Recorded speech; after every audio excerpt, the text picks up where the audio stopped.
Hi, I'm Fran from Kirk, and you're watching The Monday Club.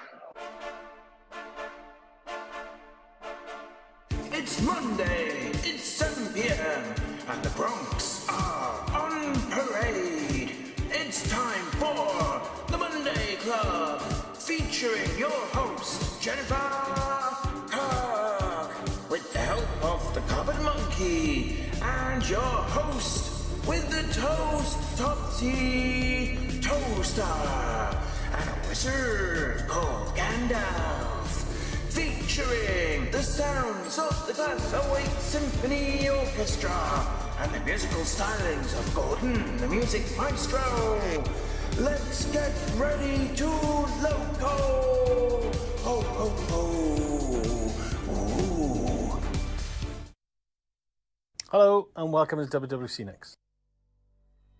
We are an award-winning specialist and manufacturer for miniature scenery modelling. We are proud to have produced one of the best-selling ProGrass micro applicators, and we've refined our quality products and systems with both beginners and expert modelers in mind.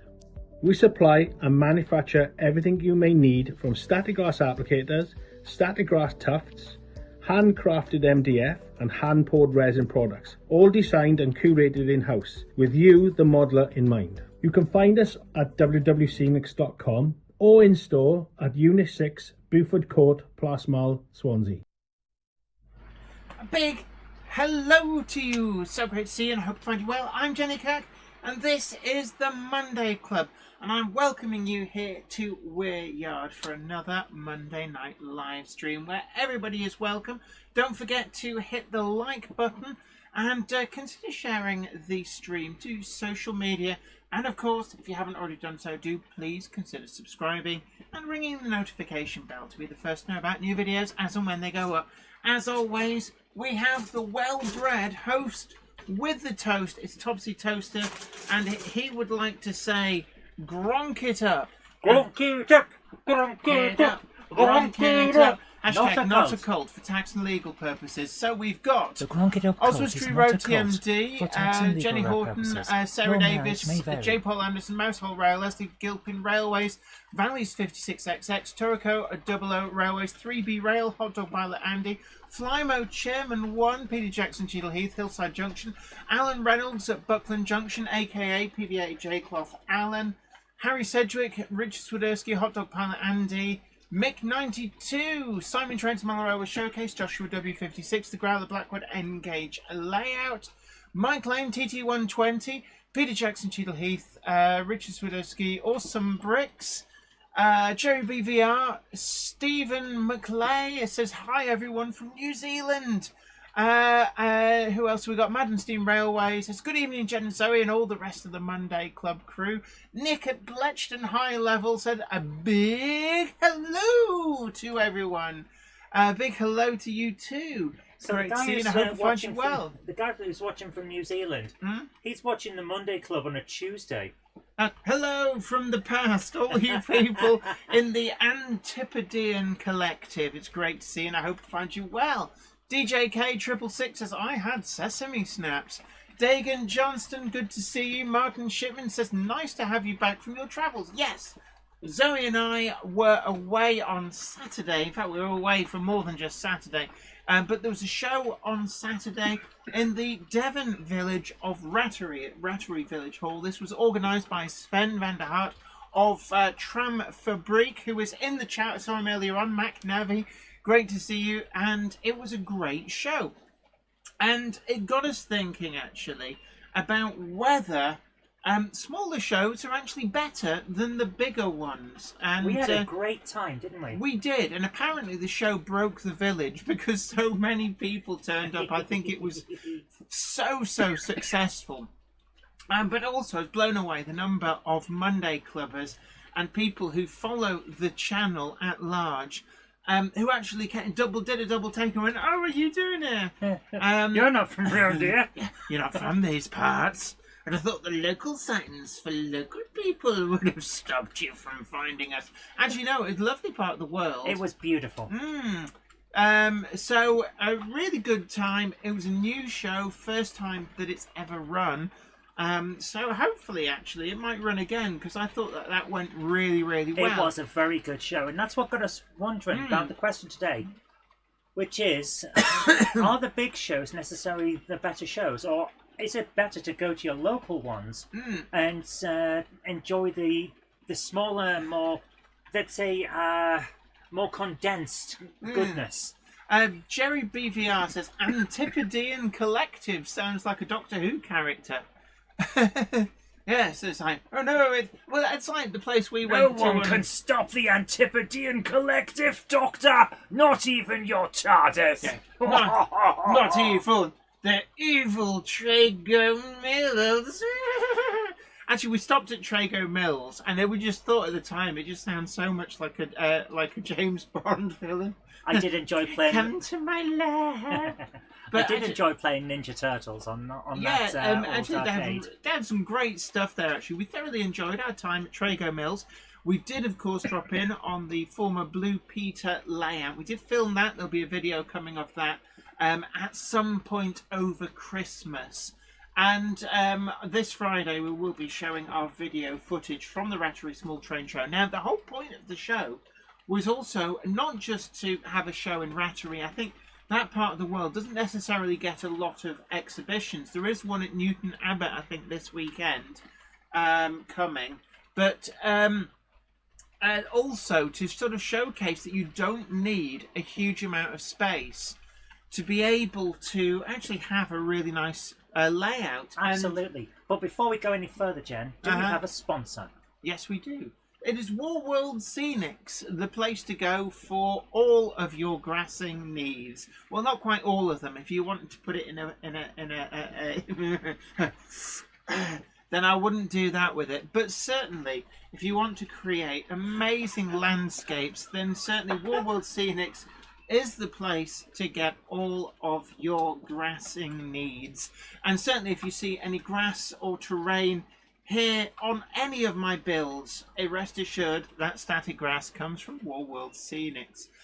Charlie Chimp says TARDIS by the back of the loco shed. I think a few people have spotted TARDIS by the back of the loco shed. Oh, you put it out in plain sight, Jen. Well, people complained they couldn't see it. Valley's 56XX says, my Model Rail Club did 2 shows this year. The little one was more fun and relaxed than the big one, and also made pretty much exactly the same amount of profit for the funds. Yeah, and these small shows tend to charge a much, much lower entrance fee. Free parking as well. That became a big thing when looking at Worley with the huge expense. And a big thank you to Scanman, who is our Montana. I don't know, I can't remember the hand action we had. Okay, I believe you were putting a hat on and off. Oh, the hat on and off. So it's our agent in Montana, keeping an eye on the sinister balloon situation. But it's great to see you. It says, greetings from Montana for the biscuit jar. Oh, thank you. I believe that a certain Gandalf will be a certain Gandalfson. Did someone mention biscuits? I woke up for these biscuits. Where are they? But yeah, no, this Richard Swiderski says, I think the biggest shows can be too big. You do not know where to start. Prefer the smaller shows. And actually, somebody did the calculations. And at Worley this year, if you got in on early access ticket and stayed for an entire day until kicking out time, you would actually still only have 2 minutes per layout, per stand, to actually go round. There's not a lot of time at all. No, it isn't. Especially when it gets really, really busy and you spend a lot of your time trying to get through the crowds. Anaya Oriti says, what loco is pulling the intercity coaches? Well, they're not intercity livery. They're the blue-grey one, Mark 1s. And that is an Acura scale, class 55. GR Railway says, I like Statfold Barnes shows. They do it in April. And James Petts... We went to that one, didn't we? We went to a Statfold Barnes show. Yeah, we have been to a Statfold Bar show. James Petts says, I approve of biscuits. And I think James Petts, we need to have a... I think that would be like the man from Del Monte. So James Petts... Surely it's Oh, actually, no, I like that better. James Pett, our man from Del Monte. Yes. And in the impeccable pressed linen suit and the Panama hat. So James Pett says, there must be said for going to both large and small exhibitions. Yeah. But one of the things that has struck me, certainly in recent years, but I think this has always been the case, there seems to be certain layouts which are always on the big show circuit. And, once you do like Model Rail Scotland, you do Doncaster Show, Getz, Worley, Bristol, you start to see the same layouts over and over again. And one of the things that I find with the really small shows is that quite often you'll get people who don't really want to take their layouts to the big shows, or maybe they're passed over time and time again if they do try. So you get to see a lot more different layouts. And I have to say the really small layouts, the ones that are actually in box files and stuff, were really quite interesting at this show. James Pett says, also cheeky plug for the Model Rail Club's mini exhibition on the 10th of December at Keene House, King's Cross, from 1100 hours to 1600 hours. We do approve. I must admit, actually, Myneth Tatus, I must admit, has been to Alexandra Palace 2022, but the hasn't actually been shown again until I took it to the show on Saturday. Yeah, down at Rattree. So I don't tend to get invited. I don't know, maybe I smell or something. I don't know. But I think to a certain extent, some people are afraid of coming and contacting you. People are afraid of me. And I might go, "Roar!" Well, no, it's Here, let me bite your head off. given all you do, I would be a little nervous of approaching you, asking, could you do a little extra, like come to this thing? Could you do this, that, the other? Because you're already doing loads of stuff. Yeah, so I think we quite liked actually going to this small show down in Devon. I did. I thought it was a very nice show, and it was a very nice trip, and we had a good night's sleep. The Growler Blackwood Engage layout says, watching the Monday Club and working on my layout at the same time, not recommended, just stabbed myself with a craft knife. Is there a medic in the house? Now, I can sympathise because whilst packing up from the Rattery Small Train Show, I managed to get a splinter in my finger, and I only just got it out this morning, and it really hurt. Who's this? And what was it? Guys, something off. What do you mean? No idea. And just bear in mind, sometimes people might not actually see that their connection's lagging rather than ours. Yeah. Nobody else has said anything, but Will Tucker says, Dave, ex-Hattons, now Clark Railworks, had a superb O-gauge layout this year's Tiny Saddleworth show. Actually, he took it to the show at Burnley as well. Which was really, really good. Right, let's change the angle of the dangle. So if the Monkey of Madness just wants to make sure that camera comes up. 156 Andrew says, hi Jenny in chat, implying a degree of lateness. A Monday clubber is never late to the wagons, nor is he early. He arrives precisely when he means to. Thanks, Gandalf. Patrick Ling says, what's in the news, Jenny? That is a good point, because we've now established that bigger does not necessarily mean better, and it's all of what you do with it that counts. I think that the bigger shows... Are you just gonna... No, let me finish. The bigger shows... apparently something off the image tends too much... Oh, right, okay. What's wrong? It's the... Am I like ghostly white? No, you're perfectly fine, but... Am I like I've become Caucasian? Very Caucasian. No, it's... Yeah. I get told, oh, it's too dark if I reduce it. See what I mean? But yeah, apparently the light on me is rather bright. I can. Well, there you are. I've turned it down a bit. Well, I can change.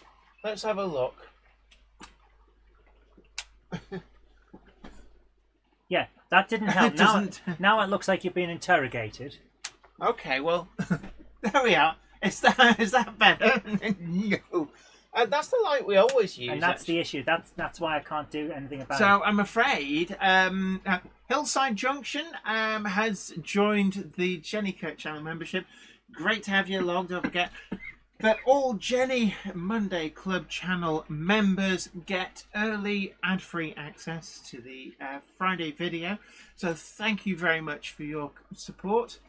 Flymagen one says, blinded by the light. I've got an idea what we should do for this coming year. Hmm? It's clear that you work a lot up here. Yeah. So what I'm going to do is I'm going to get some small studio lighting Okay. to replace the giant bulbs that are going straight in your face. Can I just say, actually, I put them all on independent switches. At one point, they were like basically all three. Yes, would but be what I'm on. saying is I could get different lighting for you. Uh-huh. So let's try it. And Debbie McMillan says, I found that at the Rattery, visitors had much more time to speak with the operators and ask how you do things. And that is definitely something that we found there, that we were able to actually have chats with a lot of people. It Yeah. didn't feel quite so packed and crowded. I mean, it did get very busy. Let's see. Can you press the special button? I can press the special button. I have no idea why that has decided to. Clearly something wanted attention. Yeah, it's like it can read my finger. Right. No, it can't. I couldn't see that. Anyway, Hannings West Model Railway, great to see you. Hope you find you well. Russell Benton says, everyone's different. I don't mind shunting out, but modern traction motive depots with engines moving off and on and no trains doesn't really do it for me. I have to say that with the really big shows, you quite often, not always, but quite often get a little bit more in the way of trade to have a frisk. Although at the smaller shows, the club stands are always good for a rummage. The one at in Lee, actually, used to do the Lee one quite a lot. Haven't done it for quite a few years. But the club stand there, really... Oh, my goodness, word! Tim Oh Krinsky my goodness. has Thank you gifted so 50 memberships. So you're going to find a lot of you guys are going to suddenly find that you have a month's membership for free, courtesy of the generosity of Tim Krinsky. Thank you Oh my goodness. so much for your generosity. Machine NZ said, hi Jenny and Zoe, also watching from New Zealand. Gronk it up! Gronk it up! Gronk it up! Gronk it up! Not a cult. Yeah, hashtag not a cult for legal and tax purposes. And also, can we just say a really big thank you to Tim Krinsky? Absolutely. And also, on that subject, actually, somebody tried to deliver chocolate and bottles of pop. Yeah, I from don't know what that was about. So can I just say, a bit weird this morning. Some random guy came from the local garage to deliver chocolate and pop, and got sent away by somebody because they didn't know what was going on. I'm sorry, but I apologise for being honest. The person came, and I hadn't ordered it, and you hadn't ordered it. Yeah, but I'll just say, if anybody sent us that, thank you, but do let us know, because it's a bit weird otherwise. Yeah. So anyway, Paul O'Donovan says, British Railway Modeller is out, comes with a free DVD and Traction magazine, great issue. All right. So I'm just trying to read the chat. It's going up really quickly, because there's Scanman says, that was me. Oh, so Scanman. So can I just clarify? Scanman says that was me. Did you send us the chockies in the pop? Because Zoe sent them back because she didn't know what was going on. I'm sorry, but you have to realise something about me. Someone comes to the door, and he's looking for a house, and he says, "Is this blah blah blah?" I say, "Yes." I say, "I've got a delivery for you," and I didn't order it. Immediately, something's going on in the back of my head, going ding ding ding. There's something going on. Zoe here. was very suspicious, but what she didn't tell me was that the guy said it's for Jennifer Kirk. So when Zoe said, "Have you ordered anything?" he didn't. The thing he showed me on his screen said Jennifer Kirk. He never mentioned your name. Right. So Scanman, could you clarify?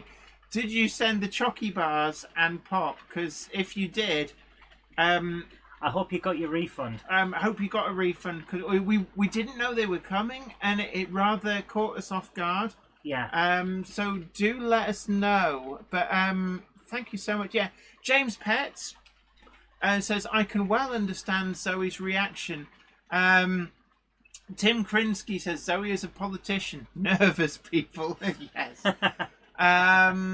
But big hello. Apparently New Junction is in. The chat's whipped past really, really quickly. Charlie Chimp says, hi Jen, will there be a special video or stream for Crimble? Yeah, we'll be doing our rewards again. Scanman Not just says, that, but I'm considering. oh, right, there we are. Scanman said, yes indeed, it was me trying to fill your cookie jar. I do apologise. We're really sorry. I really apologise. It caught us because the guy woke us up this morning. Yeah, it's been a long journey back from Devon, so we were a bit off. We didn't even know you could get stuff sent from the local garage. I think the guy from the garage was a bit confused. We're really, really sorry. Zoe sent them back because she got really confused and didn't know what was going on. I am so sorry. So we're really, really sorry. But thank you so much for that. But we will be ready if it happens again. Then not that you're asking for it. We're not asking for it, but I have briefed Zoe that if somebody hands you something that's addressed to us, just say thank you and take it. I was confused and yes, you were. But look, thank you so much. I feel a bit bad now. Here's the thing. For the guy that was asking if there's going to be a special thing at Christmas, what I'm actually considering is getting Jen and I together, and we're going to do a Christmas Monday club. For Christmas Day, pre-recorded. Oh, right. So we're going to be out at... Scanman said the delivery fellow was a bit confused. I will send more notes. Oh, well, look, thank you so much. Thank you. I do apologise. We're really sorry if we've caused a nuisance, but it caught us off guard and Zoe panicked. But look, thank you so much. So what we'll do is Jen and I will do a pre-recorded Monday club, just us doing random things, and we'll put that on Christmas Day, and that'll be there. Jen, what's in the news? That's what I was trying to say. So, no, it wasn't. Lifestyle Unleashed, big hello to you. Ryan Tune, Taraco OO Railways, Jennifer Horton, New Junction is here somewhere. I see people saying hello to him, but I haven't seen his post. It's whizzing by really quite quickly. So, in the news, the Rapido Trains OAA open wagons are... Zoe, come on. Settle down. And she's had some crisps, and you can tell. Crisps and an energy drink. I'm gonna open this live on the Monday Club.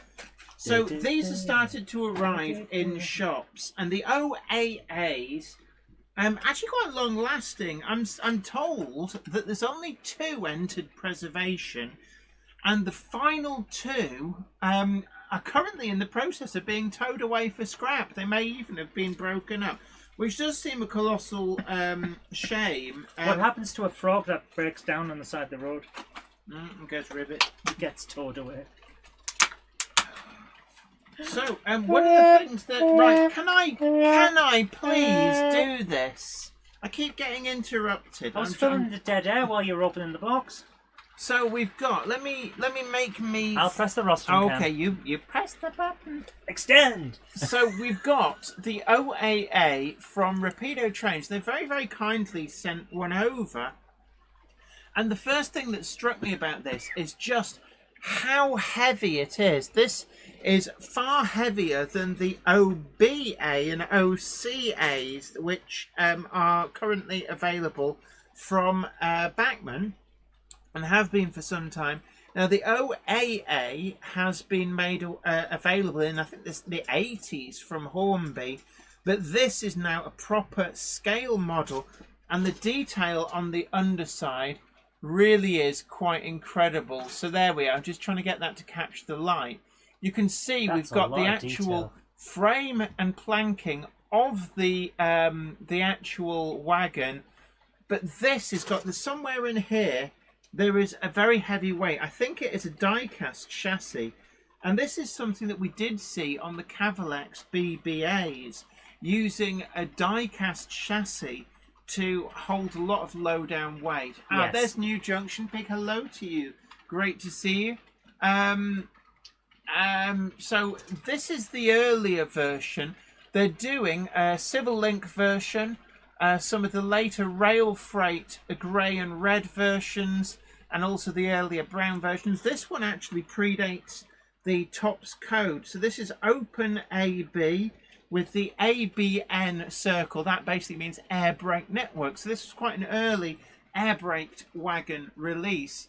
And in all honesty, it is one of the best wagons that I've seen released. So I should probably do a quick review on it at some point. But I thought to share with you, we've also got sprung buffers. And these are some of the nicest sprung buffers that I've seen, the way that they work. The detail is just phenomenal. Russell Benton actually makes an interesting comment that we could probably have an entire Monday Club discussion on. Never understood detail on the underside since you can't see it.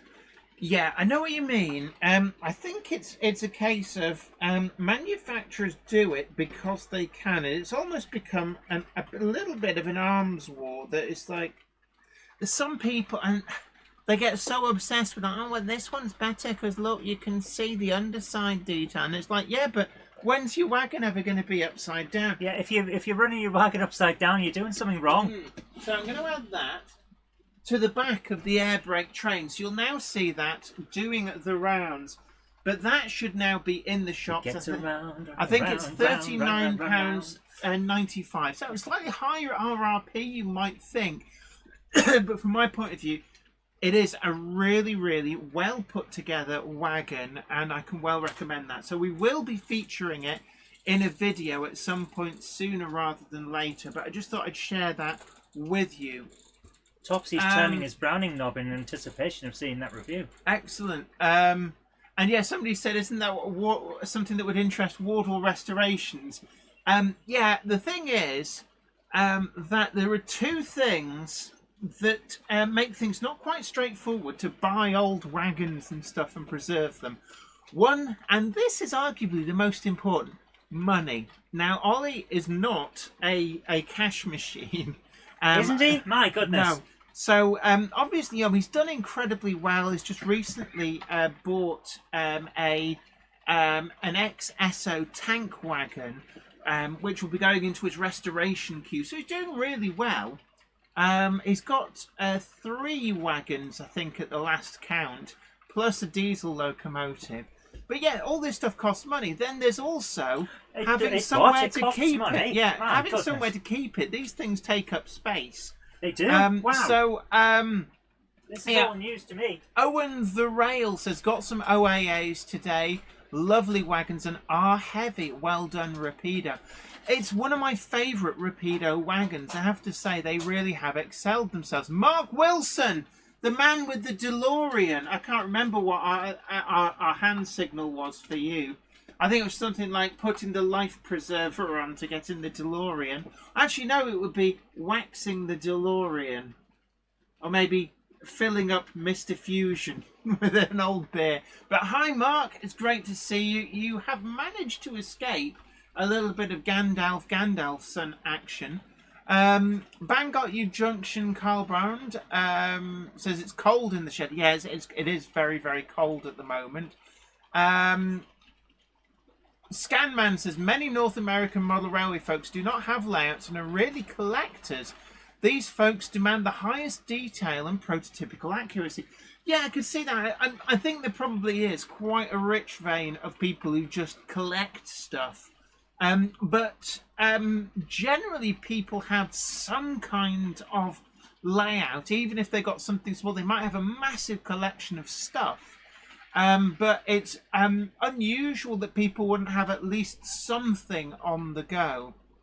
But yeah, I think there are some people who will quite happily put stuff in cabinets and look at them. But Ben Tollett says Ollie's Esso tanker will look great when restored. We have one at the Severn Valley Railway he can check out.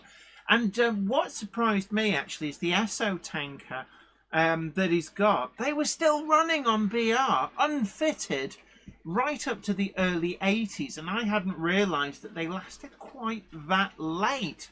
because he's got photographs that he's found on the Paul Bartlett site of his wagon in service, both somewhere down near Bristol and also in Trafford Park in the early 80s, thus showing that it did travel on the main line.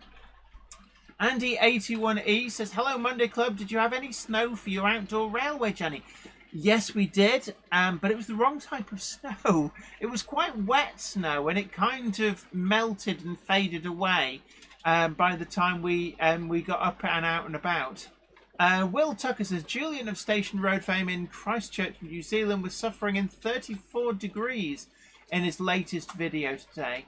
34 degrees Celsius, that's a lot, but of course, Dan and the Antipodean Collective is kind of like summertime. And I know it's not summertime, it's kind of wintertime, but for the people in the southern hemisphere, their winter is our summer, if that makes sense. So they're in their warmer period, I think, right now. D.L. Warren says, the 4 things you need for a model railway: space, time, money and patience. Rarely does anyone have all 4. And I think that space... The final frontier. Space and money tend to be the 2 that most people do not have enough of. Can I have a cutting board, please? A cutting board? And do you have any scissors? I do. Can I have some scissors, please? Use the dirty side so you don't make The a mess. dirty side. Because I use the clean side for filming. So I know you do. Today, I'm going to be building the Metcalfe Engage Hotel Wednesday. Engage. So, thank you. Right. So let's get into it. Incidentally, First incision. yeah. Incidentally, Gandalf was missed whilst he followed you. Gandalf went with me to see if we had any biscuits. I don't think that's what you were doing, but he thought that might be what he could persuade you to do. Oh, he did persuade me. He's got some biscuits. Yeah. 34 Celsius. That's a tad warm. Says Zante. Absolutely. Excuse me.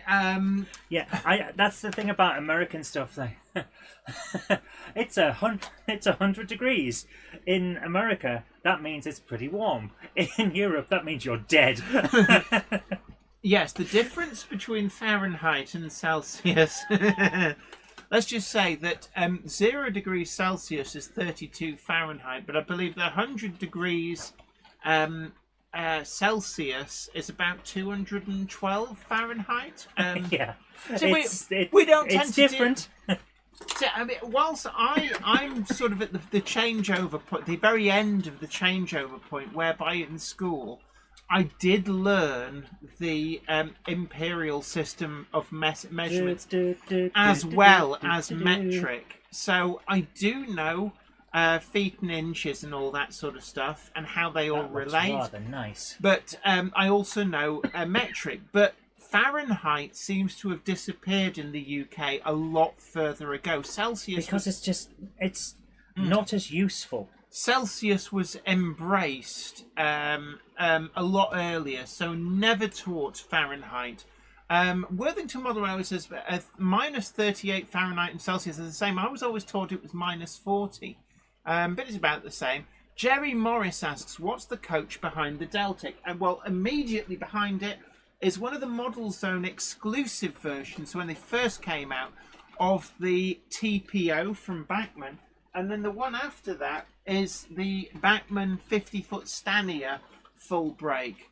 And yeah, Stevie Film, I know there is a formula. And Zantek says 100 Celsius is 212 Fahrenheit. I got it right.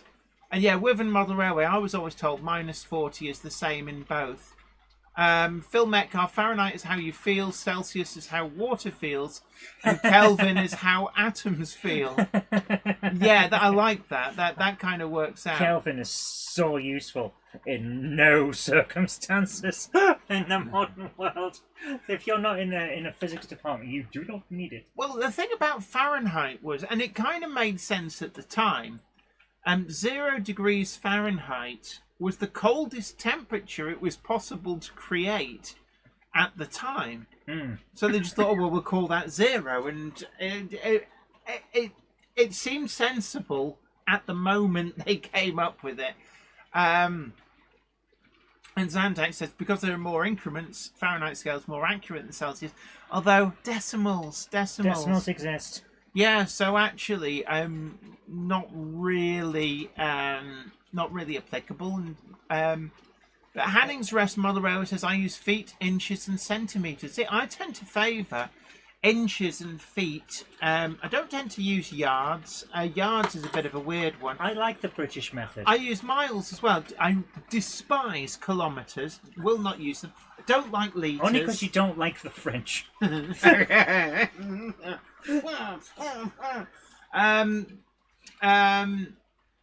Anyway. Apologies to anyone who's French. It is just a joke. You take the mick out of us. Stop it. Right, Ben Tullett says, I remember just before the pandemic returning from Florida in January, and the TSA lady at the airport asked why I was wearing a jumper. I explained I was heading back to the UK. Well, she apologised. Oh, I'm sorry. Yeah. Oh, no, you didn't say anything. No, I'm just sorry. Leslie Gilpin Railways, I don't do rod poles and perches. Hey, if your car doesn't get four rods to the hogshead, then what's going on? Ben says, hello, I see a TARDIS. Yes. I think actually that both TARDISes may have been spotted. But anyway, meanwhile, back at the ranch, we're talking about what's better, a big show or a little show. And I think that the smaller shows can often be much more personable. They have an awful lot more character. Yeah, I mean, we were at Getz this year, and it was absolutely heaving, and it made it very difficult. And one of the reasons that I didn't do Worley, apart from the cost this year, is that because it just gets too busy, and I tend to find, and this isn't me going, oh, look at me, I've got a harem of people, but I tend to find out that lots and lots of people want to come up and talk. So I end up kind of getting mobbed to some extent. That's going to happen at any show you go to, and every YouTuber knows that to some extent. Yeah, and unfortunately, it's one of the things as a YouTuber. If you talk to New Junction, he'll say the same thing. He gets mobbed more than me. He's got a lot more subscribers than me. That's what I'm talking about. And like Charlie from Chadwick Model Railway will get even more people recognising it for the same reason. And don't get me wrong, I'm very grateful, but it does mean I don't get to see anything at Worley. But I think the smaller shows, for me, I like the fact that they tend to be a much more laid-back affair. Certainly if you exhibit at the smaller shows, I find it to be somewhat more of a relaxed environment.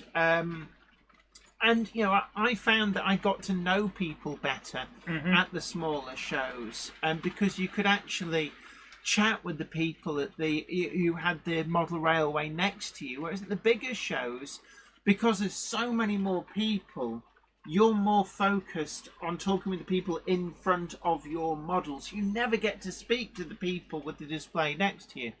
I think as well, sometimes, but not always, you can get a lot better deals on the bargains.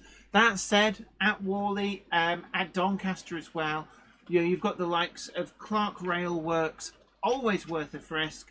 Anorex Anonymous is the other one as well that I think they do a lot of shows, but the ones where we tend to bump into each other, I think they do Ali Pally.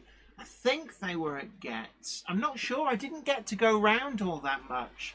But certainly price to sell, and sell it does. I mean, the crowd around some of those stalls gets to be like 5 or 6 deep, like from the moment the doors open to the end of the day. Yeah. And it can just be somewhat of a scrum. Oswestry Road TMD says, just leaving now, I'll watch it on catch-up. Take care, it was great to see you over the weekend. Absolutely.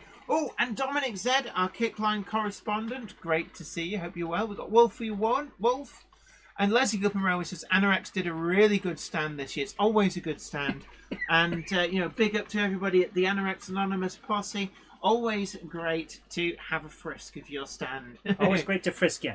Yeah. Oh, matron. Hey. So would you just check the Sure. camera there? Oh no, it's come up all on its own. So we're just seeing that Rapido Trains OAA just go past. We'll wait for that to come round, and you get a nice look at it. But I would recommend, if early air braked wagons are your bag, and certainly, like I said before, the last two are currently waiting somewhere to be towed away for scrap, which is a bit sad. But up until the last few years, there have been some of those things running, albeit they had the side drop-down doors replaced with wire mesh. So I suspect there may be another version coming from Rapido at some point with the later mesh sides, although it would be a little bit more technically challenging for them to produce that model. But I do think that they'd be more than able to. Certainly Cavalex did a really great mesh floor on the BBA wagons that they did and that we reviewed. Simon Trains Model Railway Showcase says, I'm trying a new show next year in February, FebEx in Alton. Hanning's Rest Model Railway says, I deliberately don't appear in my videos. I know a lot of people don't, and that's quite all right. I mean, one of probably the bigger name ones, Mouldy Raspberry, has a huge following, and the only time I've ever actually seen him on camera was when he was being interviewed on somebody else's channel. So it's perfectly fine. Yeah, you do what goes with you. Yeah. Do what makes you feel happy. Go for it painting. Big hello to you. Lifestyle Unleashed at Enwin's last show of the year. It's in Manchester this weekend. Some new products will be on our stand. Maddenstein Railway says that I noticed there are only 80 likes on your like list. Come on, folks, push that like button. You like Absolutely. to push it. Hot Dog Pilot Andy asks, how about Hellion U1 Bayer Garrett? Yes, I do like the U1 Bayer Garrett. And I know that they got a little bit of criticism with the first batch of the LMS Garretts that they were doing in conjunction with, Hatton's commissioned them. So technically, they were a Hatton's exclusive. But, Hellion will have learned from that. And actually, the one that I've got is a very reliable model. And a lot of people got perfectly reliable models. It was a complicated model. And some did suffer a little bit, certainly earlier on. But I'm looking forward for the U1 Garrett. I think it will be a great addition to the ready-to-run range. Railway Day says, the lovely late Somerset Andy, never seen him. I must admit, I didn't know what he looked like, but he was an incredibly generous YouTuber. In fact, he did send... he was horrified that we didn't have a Class 47 at the time. So he incredibly generous. They actually sent a Bachmann Class 47 to us. And that was the generosity of Somerset Andy. And he's sorely missed. He was a big part of the community. Absolutely. And that's one of the reasons on my videos, the Patreons at the end, we have a couple of YouTubers, one of whom is Somerset Andy, that we have in gold. Because whilst obviously they're not a patron anymore, we wanted to memorialise just what they'd done for the hobby. So we have given them a permanent place in gold. Somerset Andy and Crossways Point Junction. Absolutely, absolutely. Dominic Z, our Kickline correspondent says, Jenny, the name of the Italian race car was Francesco Bernoulli. I had a Mattel diecast of him as a kid. That's a reference, I believe, we were talking about Cars on Saturday. Disney Pixar's Cars. Yes. And we were trying to remember the names of the characters. So thank you so much. Timbersurf said he was a gent. Absolutely. Leslie Gilpin Railway says, I'll be doing Model Rail Scotland on the Sunday, I expect. Railway Rob says, I wanted to chat to you at Worley last year, but your head was buried in the rails stand. You're always friendly and giving out your time there. Jen, I know, and being stuck in the rail stand, but that never happens. And it's like, don't get me wrong, I do love chatting with everybody. But she likes bargains as well, so yeah, getting her away from rails is hard. I spent like 1,500 quid at Worley last year. You That did was what? probably 15p. Stop derailing my train of thought. It's a smouldering wreck now. But it's one of those things that I also spend far too much. The money was a big thing. I've just gone into business effectively, working for myself full time. So money is always a little bit tight. But there's a part of me that did miss going to Whalley, and certainly it's always nice to chat with people. And if you do see me out and about, then do come and say hello. I don't bite. Not unless you ask. Hey, no way. Biting's extra. B. Mozza asks, Jenny, are you going to Doncaster? I think I might be. I don't know it as yet. Ask me close to the time, but the current thinking is possibly. Dominic Z, our Kickline correspondent, says, Jenny, Mattel re-released Francesco last year and this year. This time, it's made in Thailand. The one that I had was the China one. I think some production, and this applies to model railways as well, some production is starting to move away from China. Given the problems that we saw with COVID, I cannot blame them for doing this. Putting all of your production into one place.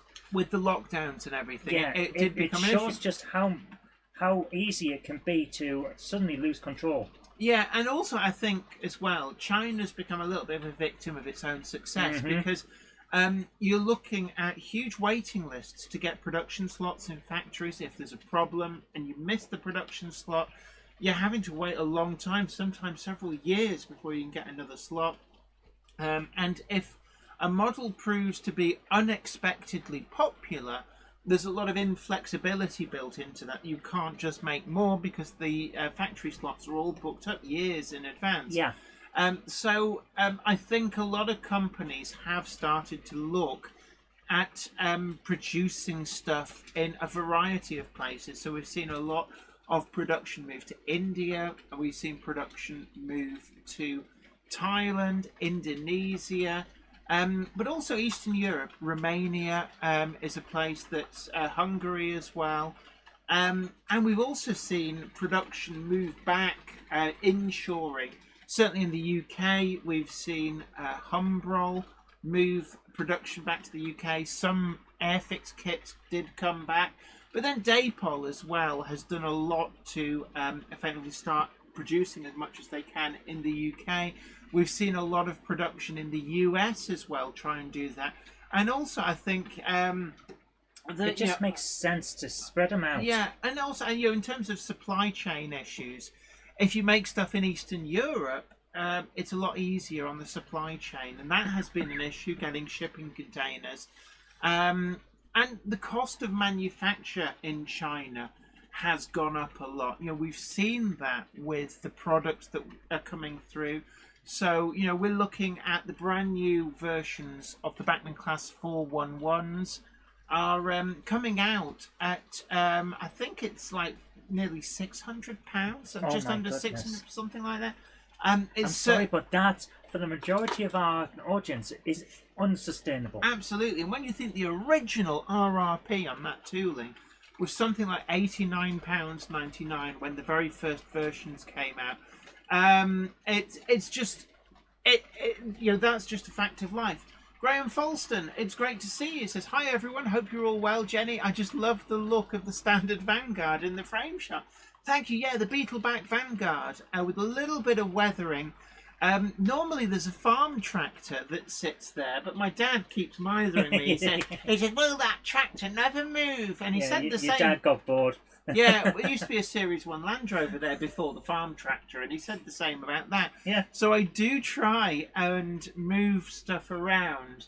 But the Beetleback standard Vanguard is it's I think that's the first week we've had that there. I try and move stuff around, but you eventually move back to where you started. But lovely to see you, Graham. I hope you're well. Have been following the canal lock build that you've been doing on your railway. Really coming along well. West Highland Terrier 37 says, like the Class 89 now next year because it missed the production slot. Russell Benton says that's because Bachmann have to pay CADA. And yeah, we've talked about this before.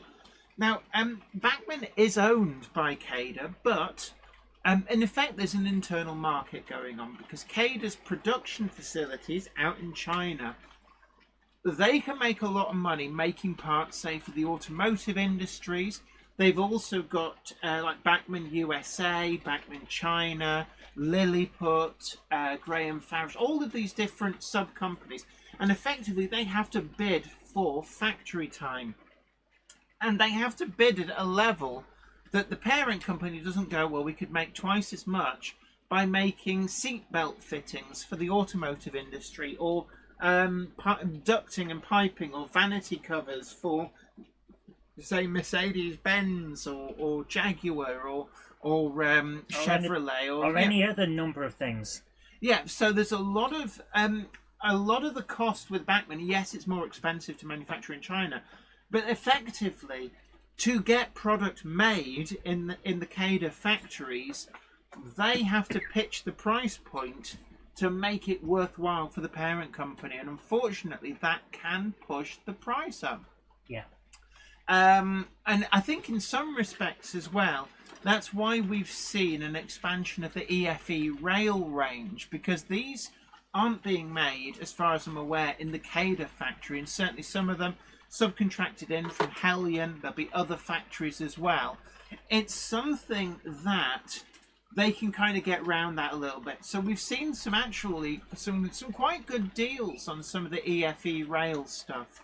And some really interesting models, which otherwise I don't think we would have seen from Bachmann, because they are kind of saturated in their queue of stuff. Railway Days says, good night, everyone. Tea time now. Look, you take care. It's been great having your company. And as always, just take it easy and we'll catch you next time. Robin Silver says, I'm from the Alton Model Railway Group. And yeah, it's like sometimes a lot of the local model clubs have some great local shows. Yes. And yeah, I think that we've been to the one in Bolton before, haven't we? Yes, we have. I like the LMY DCC show up in Burnley. I've exhibited there a few years on the go, and that's always a nice laid back show. And I guess as long as a show has a great mix of layouts, and the smaller shows, you often get layouts that you won't see at the bigger shows. And to some extent, I think trade as well is an important aspect. Although the Rattery Small Train show that we were doing in Devon on Saturday didn't have any trade. But in some respects, that I think was quite helpful, and we had a lot of families coming through. That's something I wanted to talk about that I'm glad you brought up. They had an area where the little kids could play with trains. Yeah, they had like Lego trains and stuff, and there was a lot of emphasis on like letting people, and there was some layouts there where it's like, here's the controller, you can control the trains, and letting people control the trains. So there was an on the one hand, you had that interaction that I think was really, really good for the families, bringing the younger generations in. But I think as well, not having trade was a bit of a genius move, because then you're not getting badgered by your kids. Like, oh, can I have one of these? So, I think that takes the pressure off the parents to some degree.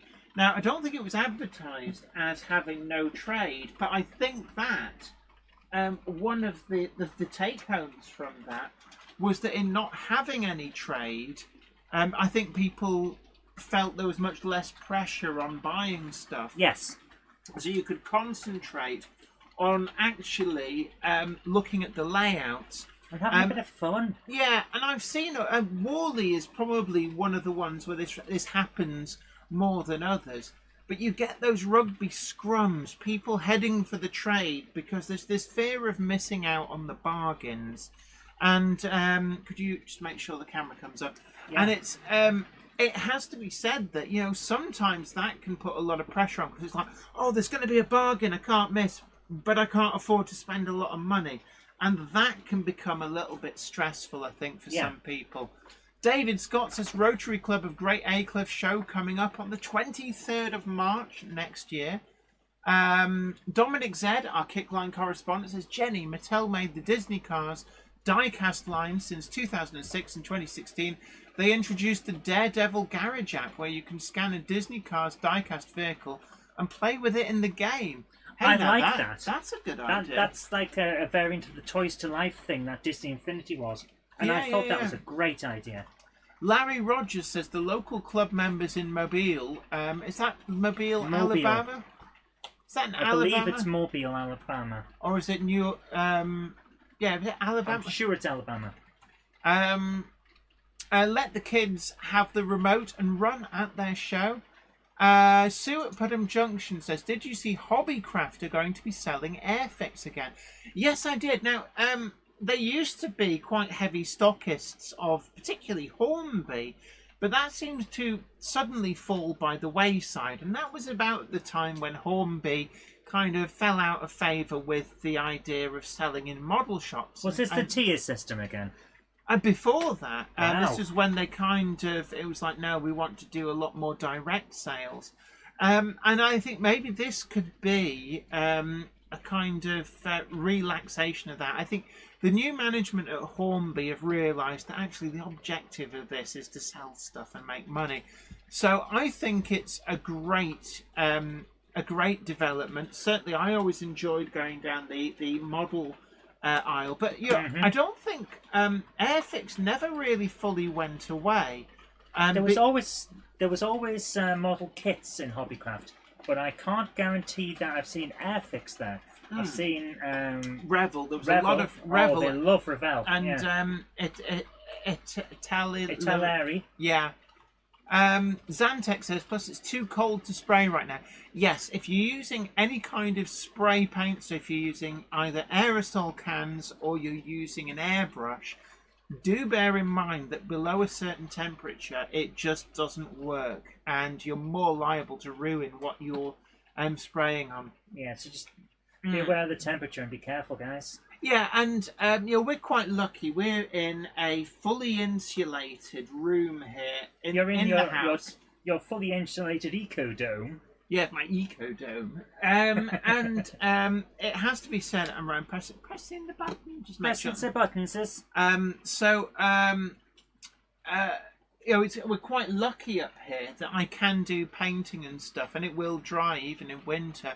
But I guess, I remember when my layout was out in the garden shed before all the problems happened, that I'd be doing painting and I'd clean the brush in the water, and I'd have a plastic thing of water with a paintbrush in, and I'd go back out the following night after work, and it would be like a lollipop frozen around the end of the brush.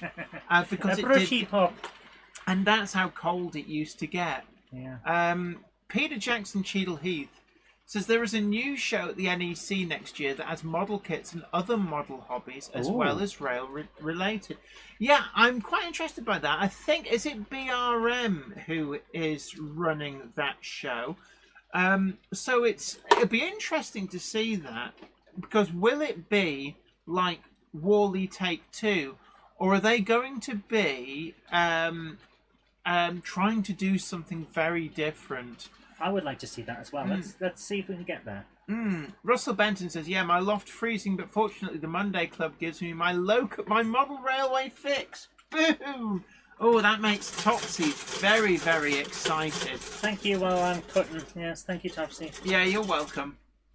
Zantex says, might put a board on the bath and ramp the radiators up in the bathroom with rattle can there.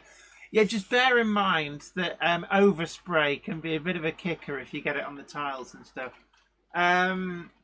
Warbler Production says, my flat is nice and warm. Should be okay for me to rebuild my layout after Christmas. That's something that people will be thinking about, isn't it? What are you going to do after the Christmas time? Yeah. Because Christmas is the time that we hang out with family and then get bored and want to go and do our own thing. So, yeah. Railway Rob says, Hobbycraft do sell lots of woodland scenics products. Yeah, and that was something that they still kept selling. I wouldn't say they had a vast range, but certainly they did have a lot of things like the trees, and the sculptor rock and the ready water stuff as well. Oh, sorry. Chamber Surf says Hornby magazine is organising it. and Making Tracks will be there. I knew it was one of the magazines. Will Making Tracks be there because they don't want to take it down from the previous event? Because it's so freaking big. Jerry BVR says it was 0 Celsius in my train shed at noon today. Oh my goodness. Thank goodness for diesel heaters. Mark Wilson is taking some time out from waxing the DeLorean. We decided that we'd have like the waxing the DeLorean for that. Wax on, wax off. Wax on, wax off. So I'm going to bring up the rostrum cam now because I'd like to show everyone. Christmas is the time to start a new project. Well, it's always a good time to start a new project. The Metcalf kit is coming together nicely. Yes. Richard Swiderski says the show in April is Model World Live. Oh, for the key Model Worlds, yes. Yeah. Samuel Ives says, hi everyone, just popping in. Hope you're all okay. Very much so. How are you? Gandalf's son. Oh no, we just revealed his surname. A Monday clubber is never late, Toto Wagons, nor is he early. He arrives precisely when he means to. Thanks, Gandalf. Phil Metcalf says damp air can cause problems with airbrushing, especially with polyurethane primers and clear coat. Yes, don't I know? When I was respraying the front wings on my classic Volvo, I did have a few little issues with that, so I learned an awful lot about... and I learned an awful lot about how much you know about swearing. Yes. Jerry BVR says, Fly My Chairman 1, noisy but good. But by the way, was the results of the Mod Awards announced yet? Oh, yeah. I think that's still going on. Johan Swanepoel Swanee says, is Topsy not well? No, Topsy's fine. He's just keeping quiet there. He's keeping strum. Yeah, he's being well behaved, unlike you. I was well behaved once, didn't get much else done that day. Iron Horse Railway says Carcass is looking good, Zoe. I want the same model in 00 as well as the shop fronts in similar style. And Samuel Ives says, yay, feels good to be back. Hi everyone. Big hello to you. Welcome it's great back. to see you. Dominic Zed, our Kickline correspondent, says, Jenny, I also have an original green Ramon from the 2006 Mattel Disney Cars diecast collection. He that is must still be a hell of a collection he's got. The original packaging, which is very important from a collector's point of view.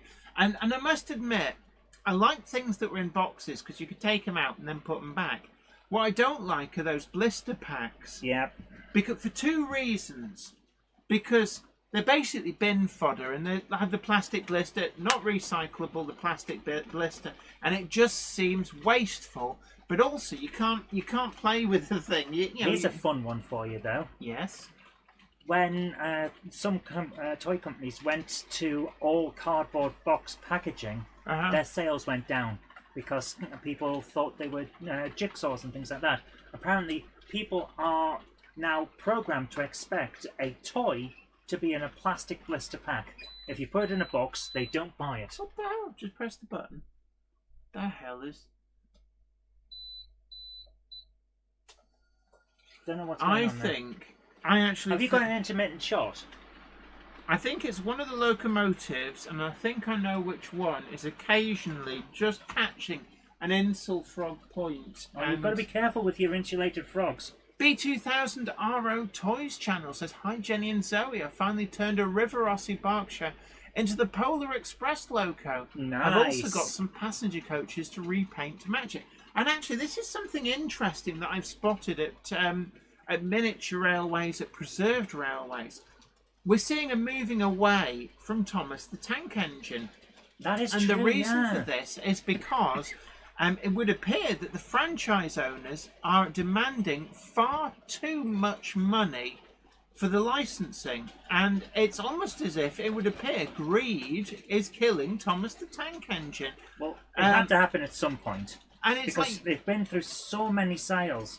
Yeah, and the thing is, I think, I don't know who owns the license, but I don't think they quite understand that if you make it so that the access for kids just isn't there as much and the exposure for kids is not as big, then the sales will start to drop off. And actually, letting preserved railways run Thomas events, they should use that as free advertising. Yes. And they don't get it. It's all like money, money, money, money, money, money, Yeah, money. where's our cut? Yeah. What do you mean?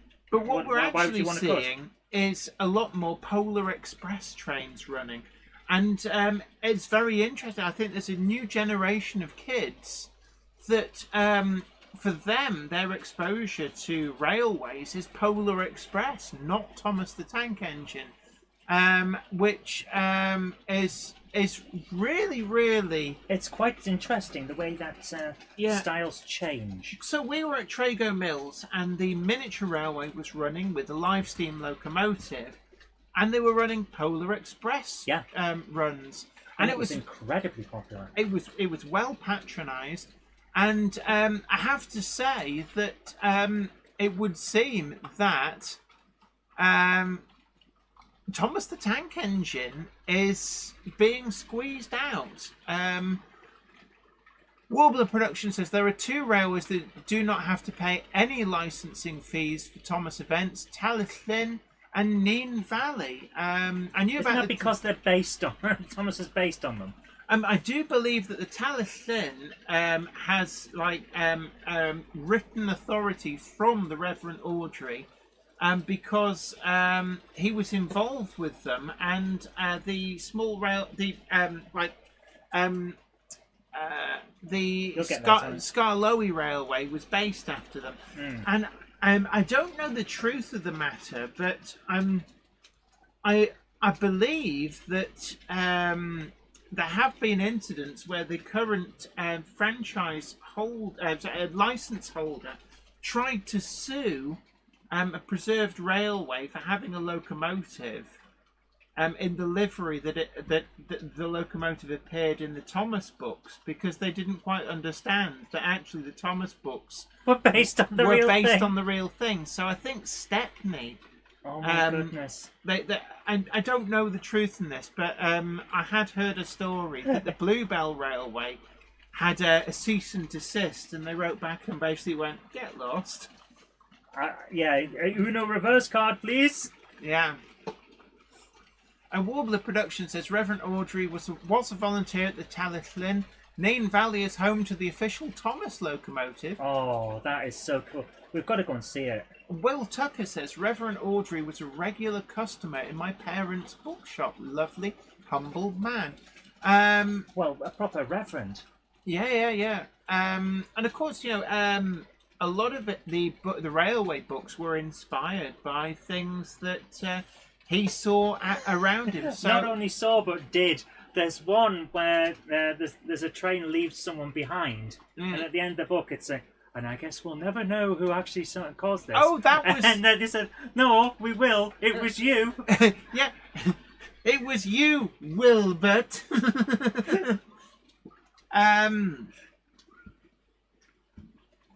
I did love that one. Joshua W56 says Brick's lawyers didn't know better and blindly assumed copyright infringement. Oh my goodness. Timberserve says, just to let you know, there are 9 other runners for the Model Railway YouTube channel Moderator Award apart from Flymo Chairman 1. 9 others. So I think Flymo Chairman 1 has posted the link. So we're currently, because Flymo Chairman 1 has been here from day one, always is on the stream, and does a great job at moderating. We have asked people to use their vote for rewarding Flymo Chairman 1. Whenever there's a live stream, he'll be there. Chairman 1. Charlie Chimp asks, are there any videos tonight? I believe we do have some. We have some, but whether we'll do it, I don't know, because I'm building something at the moment. David Scott says, I was right. I didn't think it was Britt Allcroft. I thought she was a little bit more enlightened, but I think Joshua W56 says her lawyers did it. So I suspect that Britt Allcroft knew better. But sometimes lawyers do things that they shouldn't. Yes, yeah. Lifestyle Unleashed says, you can't beat Ivor the Engine. On that subject, anyone else remember Sammy the Shunter? Not one I'm familiar with. Sorry to say I don't remember that one. Ben Tullett says, in America they still seem to host Thomas events, but the show has become more Americanized in recent years than the new Yes. All Engines Go series is horrifying to see. You've watched seen that. it. You've seen that with some of your childhood favourites. Oh, Thundercats Raw! What were they doing? Sorry, we've let the monkey out of the box now. I'm sorry, but no, you can't. Thundercats Raw was so bad that people wanted it to fail before it even arrived. Mark Wilson, our waxer of the DeLorean time machine, says, I only like the Thomas originals. All the new add-on locos are not great, similar to the Mr. Men. Only the original batch for me. I know exactly what you mean.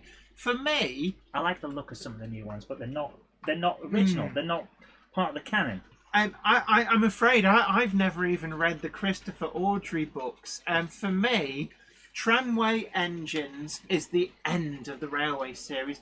And I always think of them, those fabulous illustrations that were in the books. So, I will tolerate the original Ringo Starr narrated Thomas the Tank Engine live-action TV series. But that's as far as we'll go.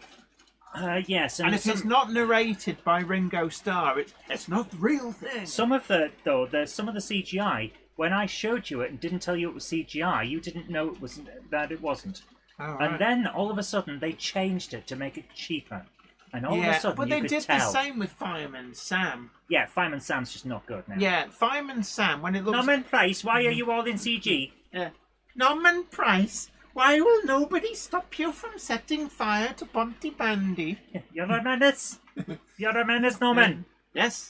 Look at you, and we're so feckless. All we can do is call in Fireman Sam, even when a policeman would do better. Is there actually a policeman in Pontypandy? I think the fire service does the police.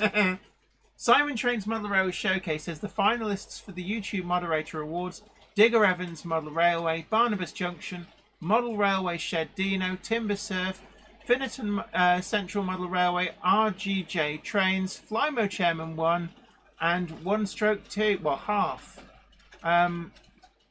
Nice. Good luck to all of them. Sorry. Post 1 of 2. Sorry. That's Good me. luck to all That's of me them. being a bit of a thicky McThick. Simon Well, at Train's least you Model know. Railway Showcases. New Durham Junction Model Railway, Hot Dog Pilot Andy, and Delft Junction are the 10 finalists. I accept any bribes from any 10 people. And I know there's quite a few names there as well who we do see in the chat here on this channel. The reason I keep mentioning Flymo Chairman 1 is he's done such a great job for the Monday Club. Absolutely. But of course, without the moderators on all of these live streams, we'd be inundated with those horrible people who want to try and spam and ruin everything. So it's where would we be without them? Mark Wilson, our waxer of the DeLorean, says same goes for the Wombles. Oh god, yeah, I didn't. What? There was another Wombles? Apparently, they have desecrated the corpse of Orinoco. Hot Dog Pilot Andy says, I'm the opposite, Chris. I like the earlier books and illustrations. Funnily enough, actually, if you go to the, I think it's the museum, which has Reverend Audrey's study, well, the contents of it. They haven't just sort of like chipped the room out of the house. They did that with the guy who did Peanuts. Oh, what? They took everything out, including the wall where his chair had made a hole in it because he kept pushing it back too far, and rebuilt it in a museum. Well, anyway, Reverend Audrey's study is in a museum, and that same museum, can I just say, we've not actually got round to going there because it is a bit far for us to get there. But never say never, we got to Rattery in Devon. But one of the exhibits there was donated by me. Yes. Because it turned out I had a very rare copy of 3 Railway Engines. Except it wasn't called 3 Railway Engines. It was Chi Engine Chen.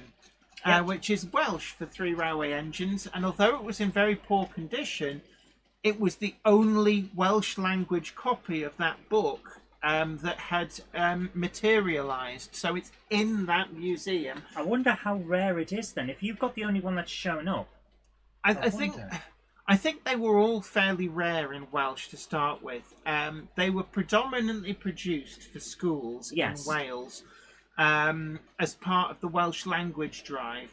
So, Which was very effective. yeah, but the thing about them was that they were limited production runs, so there was probably only ever a few hundred made, and they'd go into school libraries. I don't think they were generally on general So how the sale. hell did you get it? When the library was throwing out old books, because I was a Thomas the Tank Engine nut at the time, I was like, oh, can I have this? And they just let me have it. You didn't say it like that, though, did you? I was probably more high-pitched back then. You didn't say it in Welsh, my goodness. Joshua W56 says, did you guys know Mattel has forbidden Bachmann from making non-CGI engines? Oh.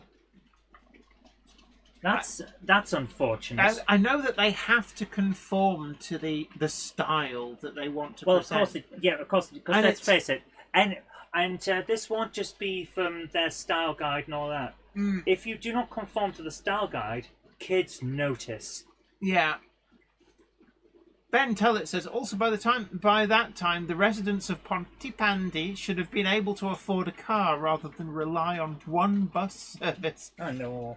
Good night to you, Clive. Been great having your company. Actually, no, that's Clive not true. Cobbold. That's not true. Due to the amount of fires, their insurance premiums must be so high that no one can afford anything. I think the insurance company took one look at Pontypandy's record and went, no, we're not insuring any of you guys.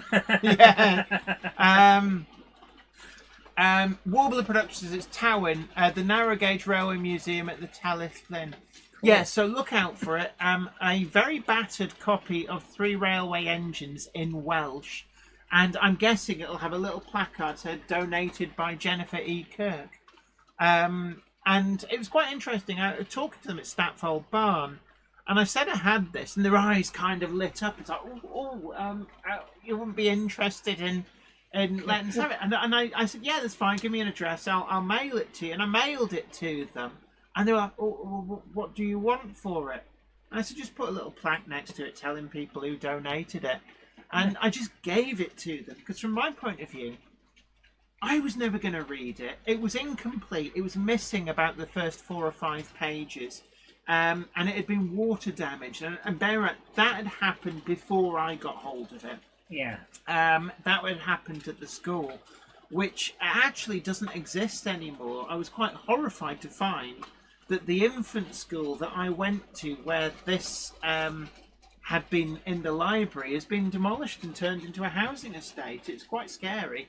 Well, I know the feeling for that because when I left my secondary school, went off to university, or not secondary school, my sixth form, they knocked it down the day after. It's like, no, we're not having any more. Yeah, and they had people go in and salt the earth after you left as well. It was hilarious. We always knew when Ofsted were coming because they'd paint over the cracks in the walls.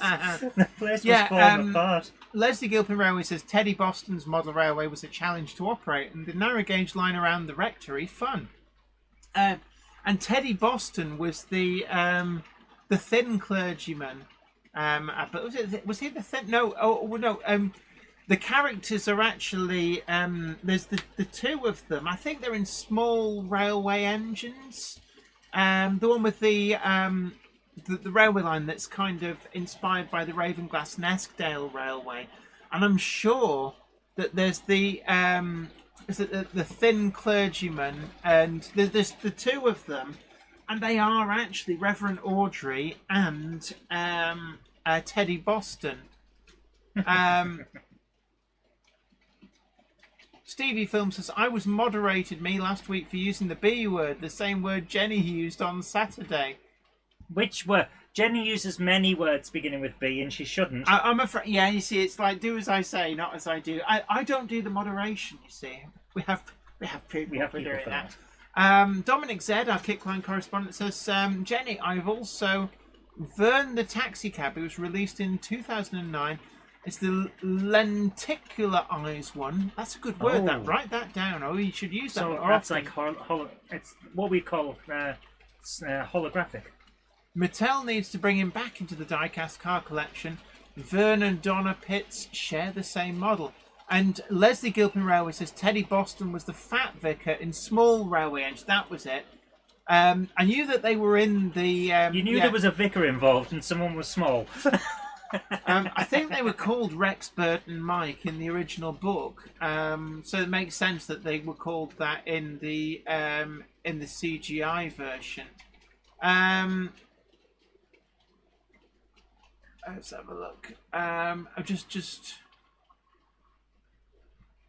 Valley's 56XX says, I have a copy of 4 little engines incorrectly factory bound into the boards of Percy the Small Engine. Wow. Yeah, I mean, there are some interesting rarities around. That happens with a surprising amount of stuff. I've got some Next Generation stuff where it's Captain Picard. But he's on the wrong backing. He's on the wrong backing. And there's even more than that. Some of the stuff that comes out is hilarious. It's like, Mr. Worf, and it's Commander Riker. Yeah. Right. Anyway, no. So meanwhile, back at the ranch, are we going to get ready for showing No, some... because I'm doing this tonight. The Monkey of Madness wants to just... I need a night off, basically. So we're going to have a night off showing videos. So we'll carry them over to next week. I do apologise, guys. We will have some in the future, but tonight I just needed a night off. It's been so busy here that I just want a bit of time. David J says, let's see if I'm in contact with the Monday Club this week. Everything is crossed. Yes, it's all coming through loud and clear. No, you're not here. We didn't see you. We're certainly not replying to you right now. Yeah, so don't worry. It's coming through. I don't know what was happening last week. YouTube has so many issues. It has more issues than the Times. Right. Anyway, meanwhile, back to the ranch.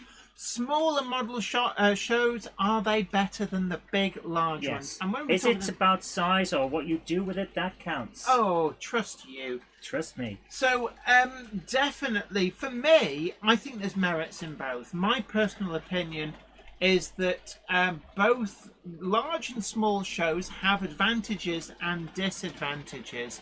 I do like the more laid-back approach of the smaller shows. I think it's much better from being able to chat with people. Certainly when I've done smaller shows, I've had more contact time with individual people, and we can talk a lot more about, actually making models, techniques and stuff, and sharing knowledge with people. Whereas in the bigger shows, I think because there's more people coming through, it tends to almost be more of a conveyor belt where a lot of people want to talk to me. So people don't get as much contact time as they would at a small show. Mark Wilson, the waxer of the DeLorean, says, as it was 10 minutes away, I visited Teddy Boston and his railway in the 70s as a youngster. Nice. My dad helped out the light railway. We had fish and chip suppers with Teddy. Oh, wow. That sounds lovely. That is fun. I like the big shows because they tend to be the ones where you get a lot of choice over trade. Now, notwithstanding the fact that some of the smaller shows have some great club stands where you can get some amazing bargains, and my own experience of these, the Lee show, the Lee Model Railway show, the club stand there quite often has some really great bargains. But at the larger shows, I always say Clark Rail Works and Anorax Anonymous, great for the bargains. Rails used to be another great one, but they've stopped doing shows. They've decided that... I completely understand... Well, stopped. Let's put it another way. They now do that open day. And actually, that was months. quite... that's a really fun thing as well. Yeah, so it's like they've got their own show. Yeah, and it must be said that Great Eastern Models is another model shop that started doing something similar. And I think that there's a lot of merit and mileage in that. If you've got a model shop that has the premises, and there's the caveat, there's a lot of model shops, and space is always at a premium. So, it's not always practical unless, say, they can hire the village hall and do like the Rattery show that was organised by Tramfabrique. But Rails of Sheffield has a lot of space, and behind, they call it the Rails Village. It's where the mail order department used to be, and a lot of their warehouse space before they moved all that off to new premises in Dronfield. That doesn't sound like a place. That sounds like a planet from Red Dwarf. Sorry, guys, anyone who's from there, I thought I'd make that quick joke. So Jerry BVR's heading off. You take care. It's been great having your company. And Peter Jackson Cheadleheath says Rails have offers through their email lists, though, and we've seen a lot of that actually. And it's an interesting point to make.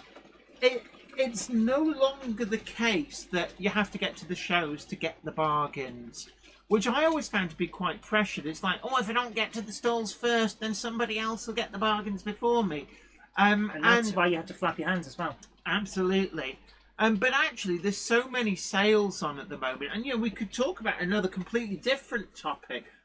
Have prices peaked? Is that, has peak pricing been reached and beached? Because we're seeing a lot, of new stock being bunged out in the sales.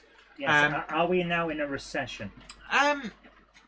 I don't think it's a recession per se, but I think that there has been a lot of ratcheting back on what people are paying for models, and people are prepared to pay for their hobbies. Yeah, I think that one of the most telling points about this is the Bachmann 37. Their class 37, quite expensive, and when the Acura Scale 37 has come out with a really good high spec as well, both very high spec models. The price differential is something like £100. So the Acura Scale model is about £100 cheaper, something like that.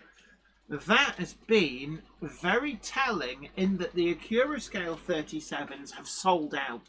They're just going out the door really fast. You're not finding the Acura Scale 37s hanging around, but you are with the Bachmann ones. And TMC have just put a load of them into the sales. I think Rails did as well. Hatton's might have done too. So we're seeing a lot of these sales for items which were at eye-watering prices 6 months or 12 months ago. And Ham Shackleton, absolutely. People have to pay their domestic bills first. Yeah, and that's the thing about any hobby. Right. There's only so much leisure cash, basically. And Leslie Gilpin says Hatton's didn't have a sales stand at Wally. It's been like that for quite a few years now. Yeah, but they on their they website, just turn up and show off all the cool stuff they're doing. But on their website are some fantastic bargains. And it just goes to show you don't actually need to go to shows to get bargains. We've talked about Hereford Model Centre a lot as well. So much so, you guys have strip mined Hereford models dry. They don't have anything left. I think it's actually quite important to point out that the Hatton's strategy is that when they're at a show, they're not there to shift stock. They're there as a manufacturer. They're showing all of their stuff, like the Genesis coaches and all the other stuff. So, I think the pressure is off to go and get bargains, per se. And certainly Clark Rail Works, there's a lot of stuff gets listed on theirs, and it's generally priced to sell. And Rails have their eBay sales, but also in the shop sales. I think the days of going to shows for getting bargains it's not as pressing as it used to be. And I think, therefore, you move on from that. And the reason to go for shows is for the layouts. And I often found with the big shows, it's actually very difficult to see the layouts. Now, the reason for this is, you saw this at the Great Electric Train Show. Unless you got very early access, then it very quickly became 5 or 6 deep all the way along. It's like a 200-foot layout. And you've got this huge wall of people along the front. And you'll see that on our cab ride footage on that layout. This wall of people. Now, if you're one of the people coming to view it, it takes you a while to work your way in, get to the front, and you can see a short bit of that layout. To see the rest of it, you've got to come out, work your way along, and do the same. And it becomes really difficult to actually see some of these layouts clearly because, there's too many people. And some of the people just don't have etiquette anymore. The amount of adults that were telling their kids, just climb onto the barrier and go and have a look right up at it. Yeah. I'm sorry, but no. There's a barrier there for a reason. And you see that on some of our footage, people prodding the scenery on the making tracks layout, which is somewhat disrespectful. Absolutely. And I know from myself, from having exhibited, having to say to people, "Can you please not touch that?" Not necessarily kids. Yeah. Sometimes actually there's a lot of adults who should know better. Vic Freak says, I bought a new tooled Bachmann V2 from TMC for £135. That's half price. Yeah, the V2 was another one. The new tooled version came out quite expensive, and they've ended up in all the sales. Iron Horse Railway says, you've paid £40 to look at the back of someone's head. Absolutely. Yeah, I could do that at the cinema for 10. And SHGP Media says, I spent over 4 hours over the weekend at Getz to get the short amount of footage I had for the video. Leslie Gilpin Railway says, Peter J, most I paid for a single loco was £45 and most on passenger cars, £85 for a box set of 7. B. Mozer says, as a specialist trader, we do 11 shows a year. Wow. Only 3 of these are large shows. Most are specialist shows, i.e.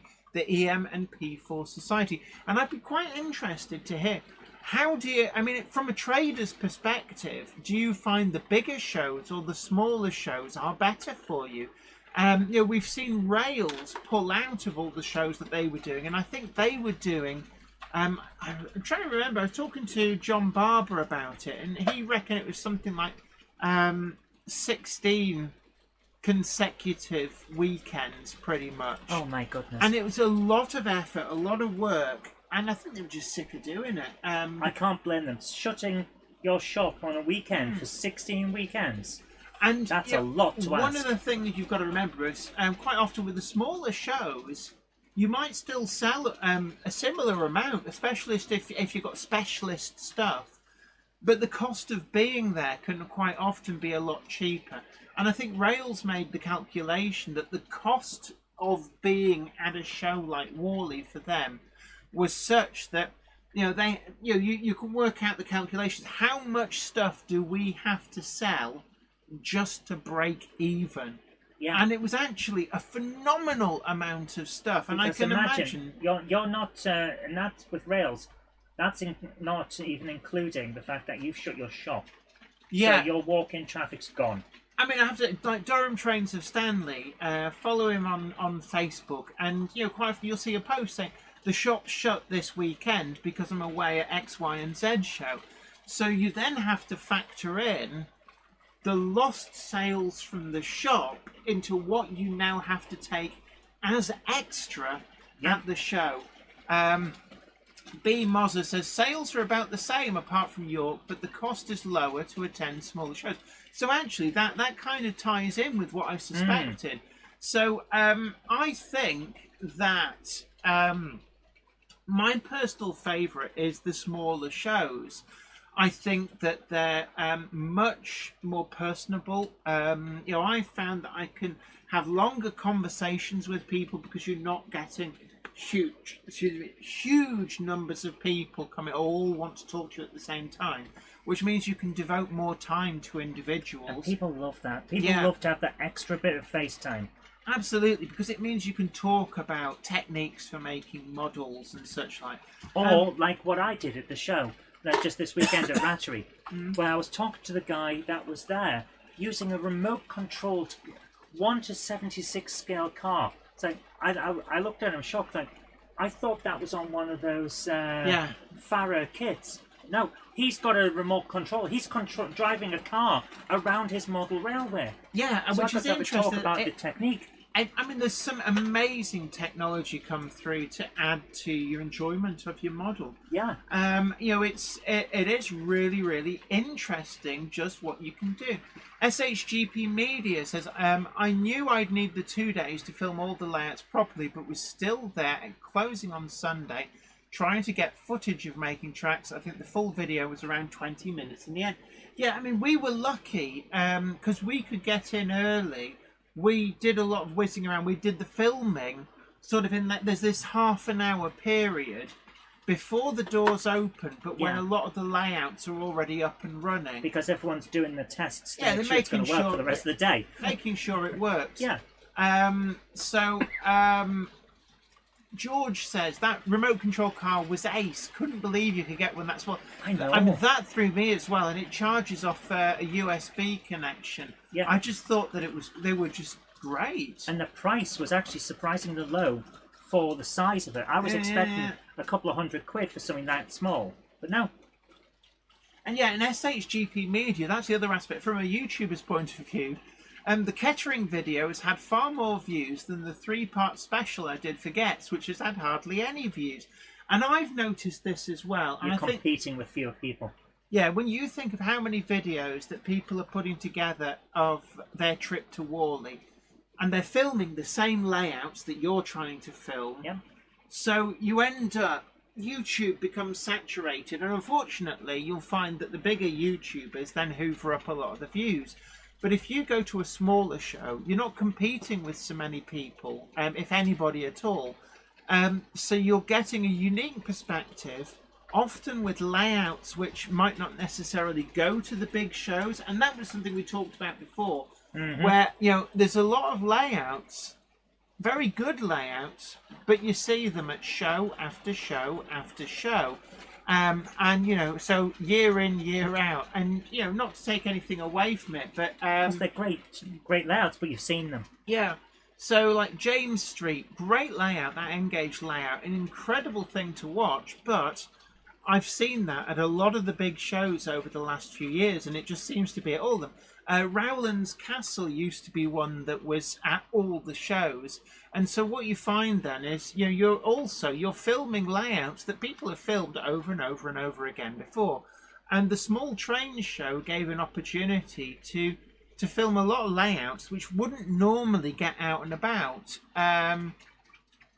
Warbler Production says, my Statfold show video in April has by far the most views on my channel, over 8,000 so far, and still going up. Worley video hasn't taken off quite so well. Yeah. Yeah, and actually, our Making Tracks thing from... Can you just do the camera? Yeah. Our Making Tracks video that we filmed at Chester Cathedral did far better than the whole of our Gets video. Yes. And, it's sometimes you just can't tell. Sometimes the videos you think, I'll just crank this out. Oh, Crank it out. It's We like- don't crank. No, but you know what I mean. It's like the videos that you think will be like, oh, You well, can never tell. Yeah, like that Brake Van Cleaner video. Nearly 46,000 views and still climbing. Because people want to know how to clean their brake vans. Sold out all the models that TMC has. So basically the entire UK stock of those Bachmann brake vans that Bachmann had been trying to shift for a couple of years, they got sold in like 6-7 days. Yeah. You never can tell.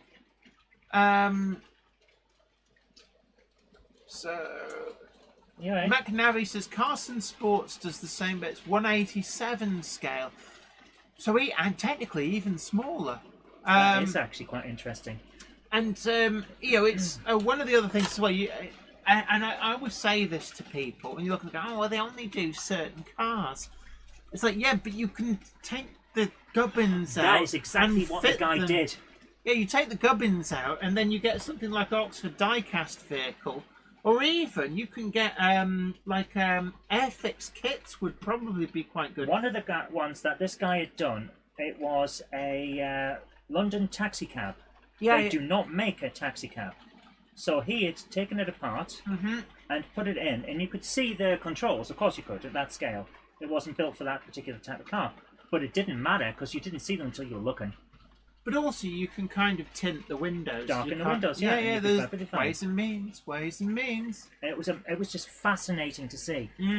Russell Benton says, surprising, I'm thinking Making Tracks is getting a bit overexposed in media. And that's, There is a bit of that, yes. yeah, because like Chester Cathedral, we saw the part 3 was there, then we saw all 3 at Gets. All 3 will be now at the NEC for this Hornby magazine show. And I don't think it's overexposed yet, But it's going to get but there. it will get there. And And that's the problem with any that go to a lot of shows. yeah. It's nice to have the price of success, though, isn't it? There is that. Mark Wilson, waxer of the DeLorean, says, I honestly think Getz was more popular than Wally. And I've seen a few people say that. Wally seemed to have kind of... there were traders who were conspicuous by their absence, and there seemed to be more space, I've been told. And I think Wally maybe has to have a think about how it does the next show. Getz, I think, has the problem that it was almost too successful. It got so crowded that they had to stop letting people in. And the problem and that's with not that, good. No, because they sold a lot of advance tickets. They actually had to stop selling advance tickets because they got frightened they were selling too many. But then they were letting people buy tickets on the door so that when people arrived sort of 10, 11 o'clock with tickets they'd already bought, they weren't being allowed in because the hall was at capacity. And I think that caused a lot of ill feeling. Yeah, if you know that someone's coming because they've bought a ticket, you should not be selling their space. Effectively, yeah. And, you know, maybe what they should have considered doing is on advanced tickets, maybe they should be graduated entry times. So it's basically the first tickets that are sold, you can get in when doors open. But then after a certain point, it's like, well, you can't get in before 10, and then you can't get in before 11, or you can't get in before 12, and actually have graduated entry tickets. And then you would have to then maybe even say, after a certain point, I'm sorry, but you cannot buy a ticket on the door unless... it's clear that there's going to be plenty of space, because people who turn up with pre-bought tickets have to be able to get in. Yeah. Flymo Chairman 1, it's like maybe on the last day sell tickets on the door if it's quieter. I think it's a very, very hard thing to kind of get a balance, because you don't know when people are going to turn up, and maybe that's where having entry time tickets. So it's like, okay, well, you know, this ticket, you have a window where you can enter, and maybe even have a ticket where you can only enter using this ticket between, say, 9 in the morning and 11. If you arrive at like 12 or 1, that ticket is not valid to get you in. And, you know, it does get very, very complicated. Ticket sales is actually a fine art.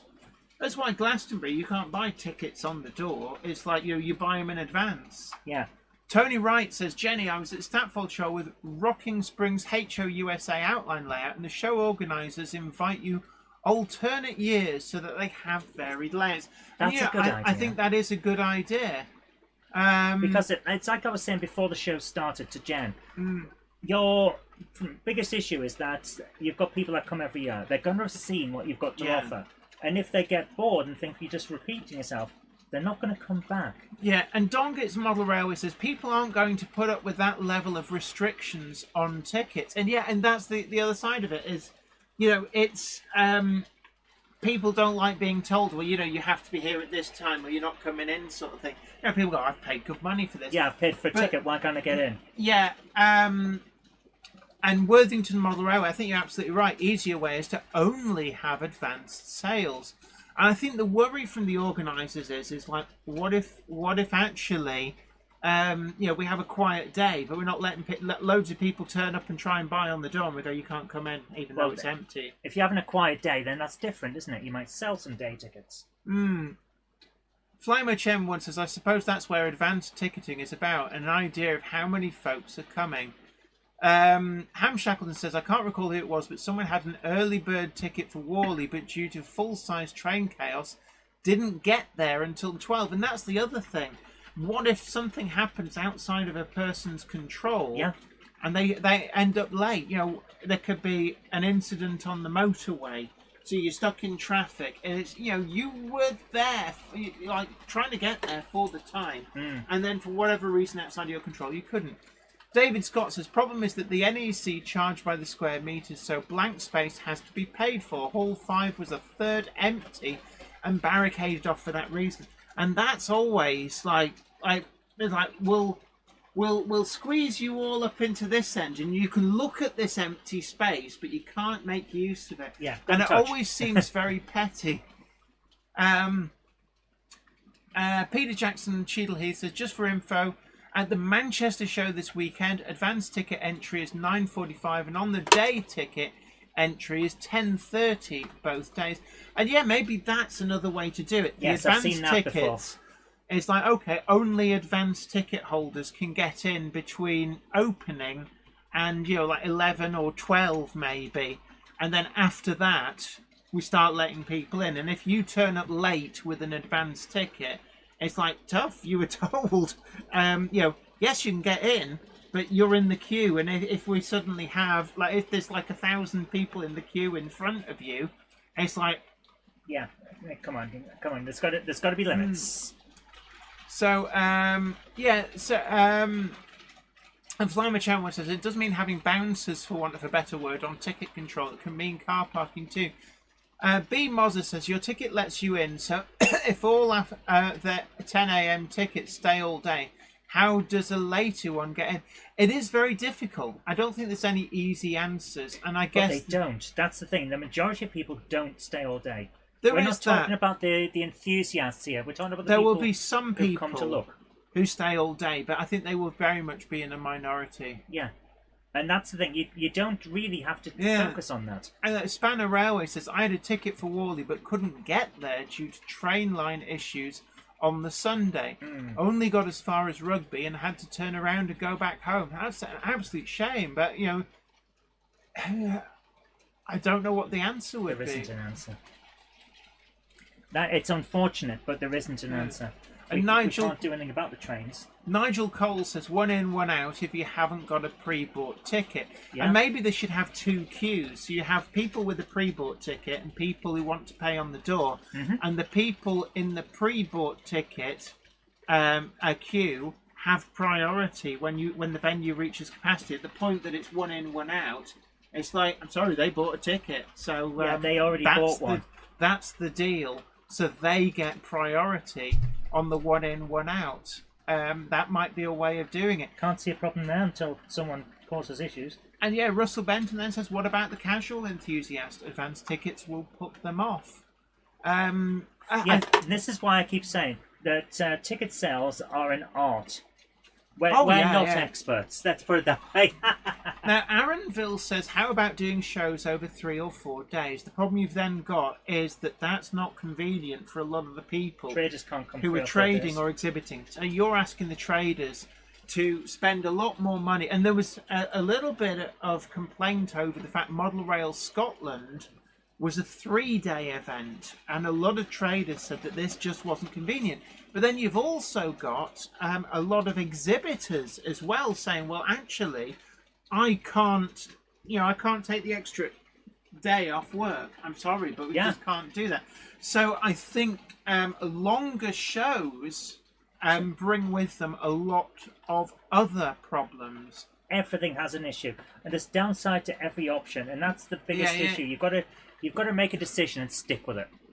And James Petts, the man who approves, says, I'm very glad that I managed to get into Getz early. And I guess that's what I'm going to say is that the only way to guarantee entry, Getz has kind of become a victim of its own success. I've seen a few people, James Petts says Getz needs a bigger venue. And I guess it probably came as a little bit of a shock for them to outgrow the Milton Keynes Arena. Is there a bigger venue that they would be able to hire in Milton Keynes? Does it have to be in Milton Keynes? That's actually an interesting point. Does it? I don't think it's linked to anything in the local area, is it? I think it was a venue that was considered to be relatively easy for people to access. both coming from the north and from the south. It is. It's very easy to access. Mark Wilson. Yeah. So there's so many hand signals. There's a good. We haven't had John JMC, the guru of sound. But I'm running out of hand signals here. Not everybody gets a hand signal. No, because you'd have to get into certain ones that we're not allowed to use. B. Mozza says we do 2 3-day shows, York and Bristol. Mark Wilson says only lasted 2 hours. It gets way too crowded. Yeah. In the middle of the day on the Saturday, and to a lesser extent on the Sunday, although I think they did reach capacity on Sunday as well, you couldn't move for people. I have to admit that I was very, very happy to just stay at the KL model stand and help out there, rather than try and brave the amount of people. Yeah, and I think, maybe the organisers do need to think about a larger venue, but where would be a larger venue? Because you've got to remember it's got to have easy public transport access, large amounts of parking. It's also got to have hotels close by for people like the exhibitors. The traders do need somewhere to stay. So it's difficult because hiring a large venue it's hard. Is a big extra cost. And from Get's point of view, it's like, it's not the number of traders or exhibitors that's the issue. It's the physical number of people coming through the door. So you have a bigger venue, everybody's spread out more, and you still got the same difficulty of getting, physically getting to see things. I think we've had a very interesting discussion on this tonight. Absolutely. Anoya Oriti says, how much power does your layout draw, Jennifer? Loco and turntable. We're currently drawing, it's at 16.5 volts is the voltage across the track, and 2.14 amps is the current draw. That does fluctuate. In fact, you see it down to 2.12. And it fluctuates. 2.24, it's gone down to 2.21, 2.14, 2.07. I've got an alpha meter which tells me the instantaneous voltage and the amp current draw on the entire layout. It's running through a 5 amp booster, and one thing I will say about it, if you've got, say, a DCC system that can put out, say, 2 amps, let's say Bachmann Kinesis, 2 amp system, and you think, well, that's all right. I mean, I'll take a loco off and it'll draw just under 2 amps. You can't do that because that's a peak load, not a continuous load. And it's just like if you drove everywhere in your car with your foot on the floor, it's like power, brakes, power, brakes. So if you drove like I do on a racing game. Last. Yeah. If you drive a car like that, it won't last very long. Yes, it can do like 140 miles an hour, but if you try and drive everywhere at 140 miles an hour and push it to the limit, you will wear it out very quickly. And the same actually applies to your electronics. So drawing on the layout, 2.15 amps, but I got a 5 amp booster. We're in the zone. I'm not worried until, if that goes up to even 3.5 amps, we've still got a margin. But if I was regularly pushing to like 4.5, 4 3/4 amps, then actually I'd be, over time, very quickly start to burn out the electronics. Mark Wilson, oh, this DeLorean looks shiny, says, gets for the NEC in 2024. No, the problem with the NEC, I think the NEC is not a good venue. It's too expensive. And anybody who's been there will know the cost of parking, the cost of getting in. And I suspect as well that, that the club, the Worley Model Rail Club that organise it as well, they're at the mercy of what the NEC dictate to them. So I think, some people might say, oh, why have they done this? Why have they done that? Well, actually, it's because they were told to. Yeah, the NEC basically goes, if you want to play in our hall, you've got to play with our ball, sort of thing. Anoya Oritis is not bad, 2 amps. I mean, that's with I think there's 6 trains running continuously at the moment. I do have up to Modern 7. stuff is so efficient. Yeah, to some extent. If I turn all the sound on, then we can push that up to probably about 2.6 amps. Where would Getz move to? The problem is, what venues are there that have the hotels, that have the parking, and I don't know. You might be able to get it into somewhere like Manchester, because the NEC.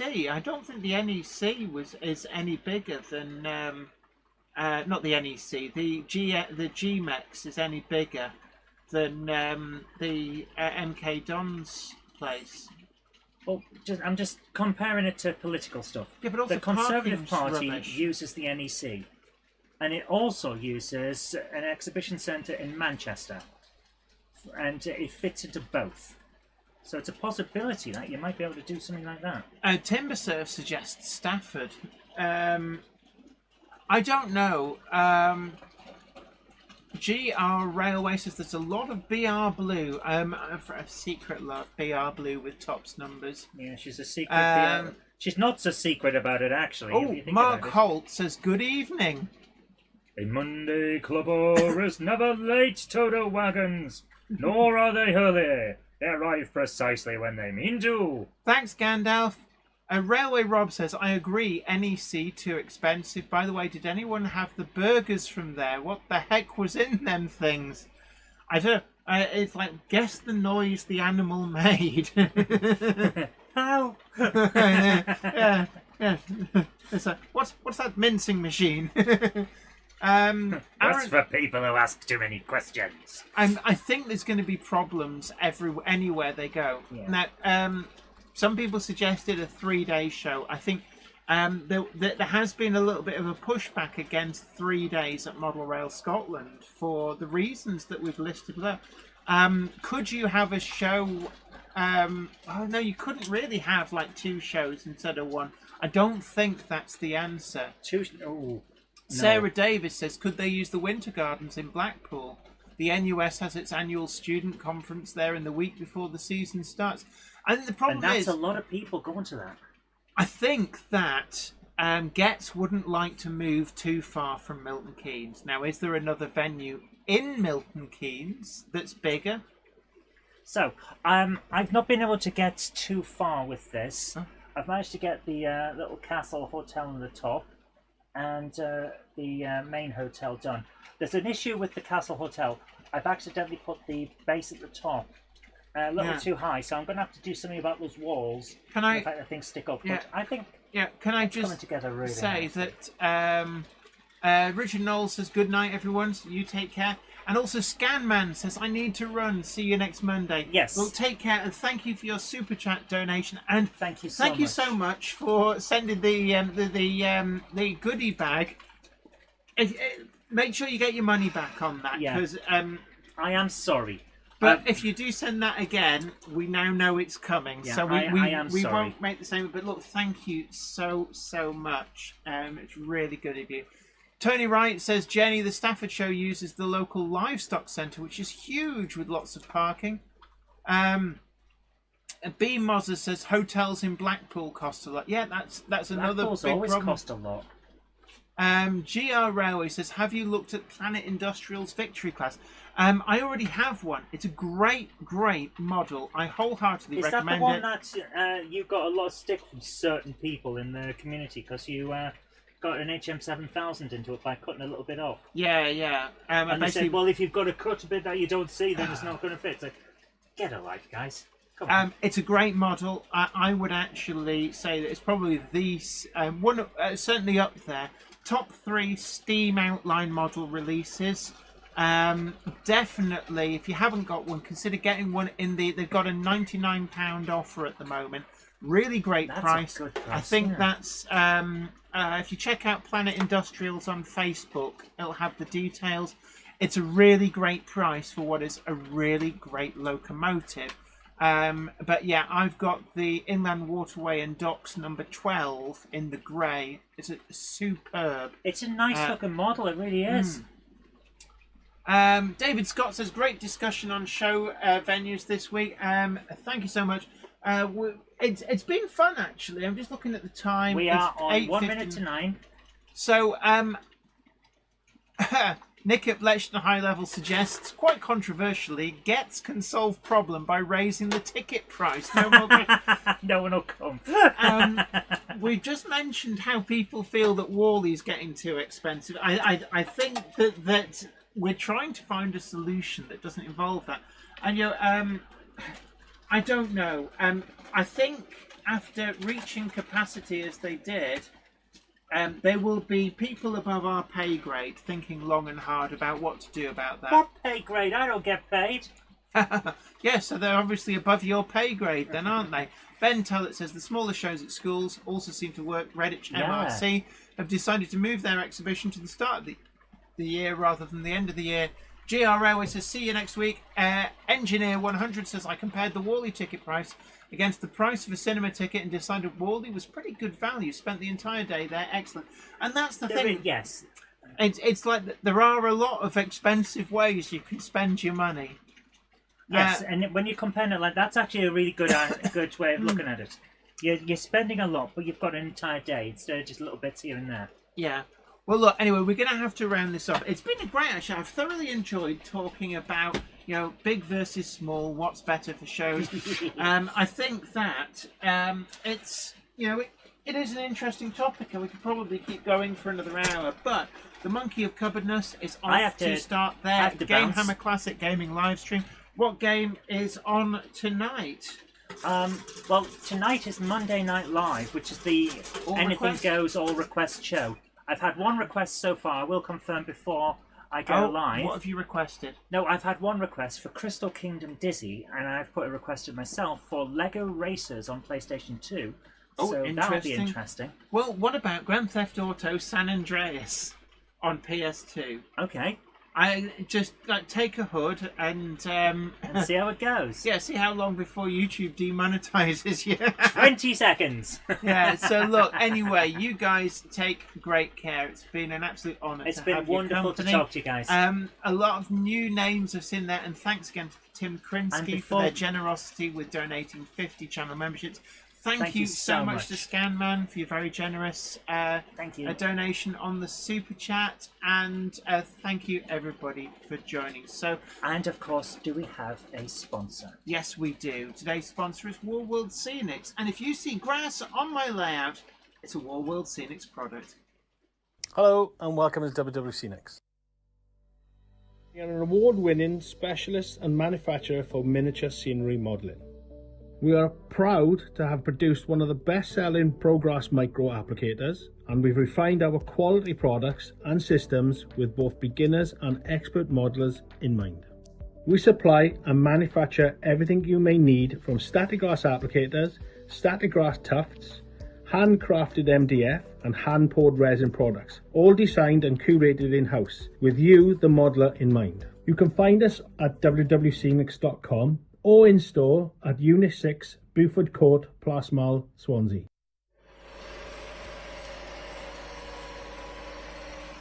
The train now departing is the 2102 service to Game Hammer Classic Gaming, stopping at Bolton Trinity Road, Mineth Tattis, Tattis Newarth, Eindhoven.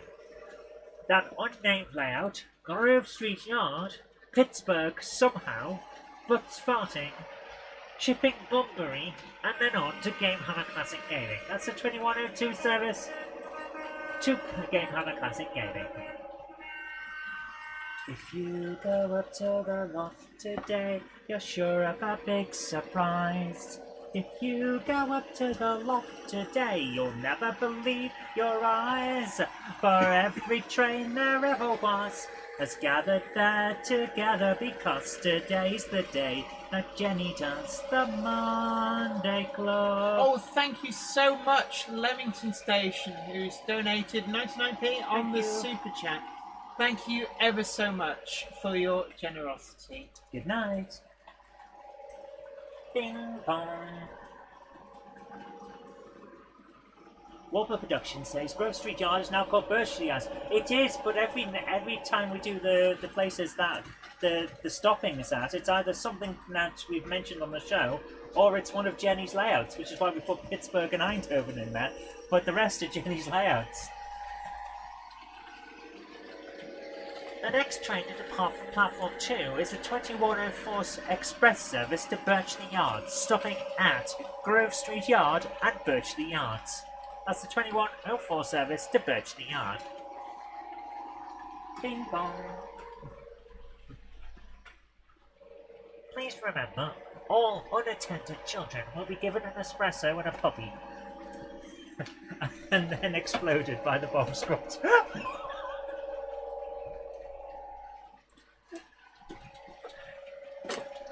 Don't forget as well that you'll be automatically given the option to move on over to the Gamehammer Classic Gaming stream in about a quarter of an hour or so.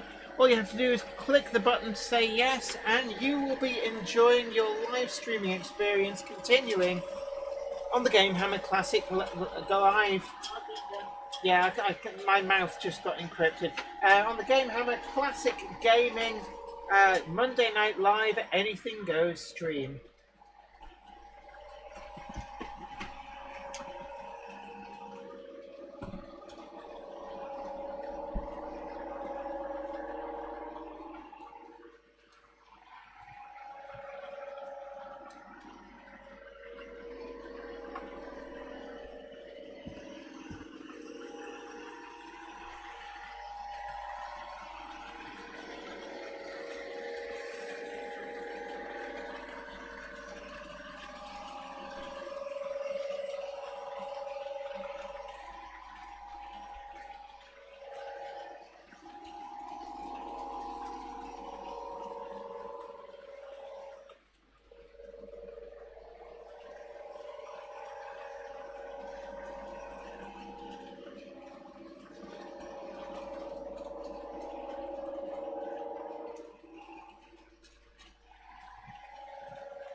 5M gauge, yes, it is a standard Vanguard with the Beetleback coachwork that was on that particular camera angle.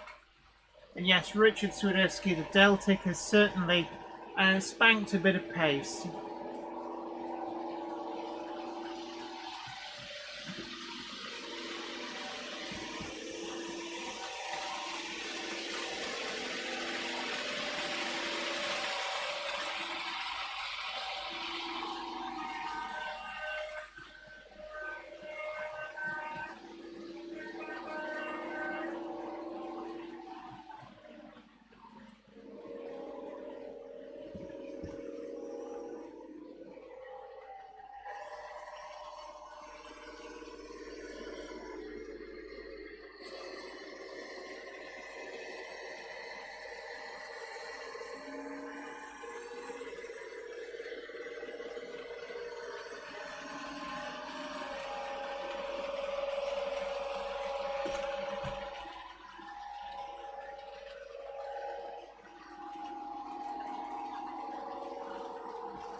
So the Cupboard Monkey is now ready with the Game Hammer Classic Gaming stream. So from me and everybody here at Weir Yard, you have yourself a great evening.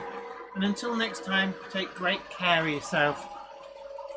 But we're going to be winding down here, but you'll be able to be given the option to be just automatically switched over to the Game Hammer Classic Gaming Monday Night Live Anything Goes stream. So do tell the Monkey of Cupboardness that I sent you.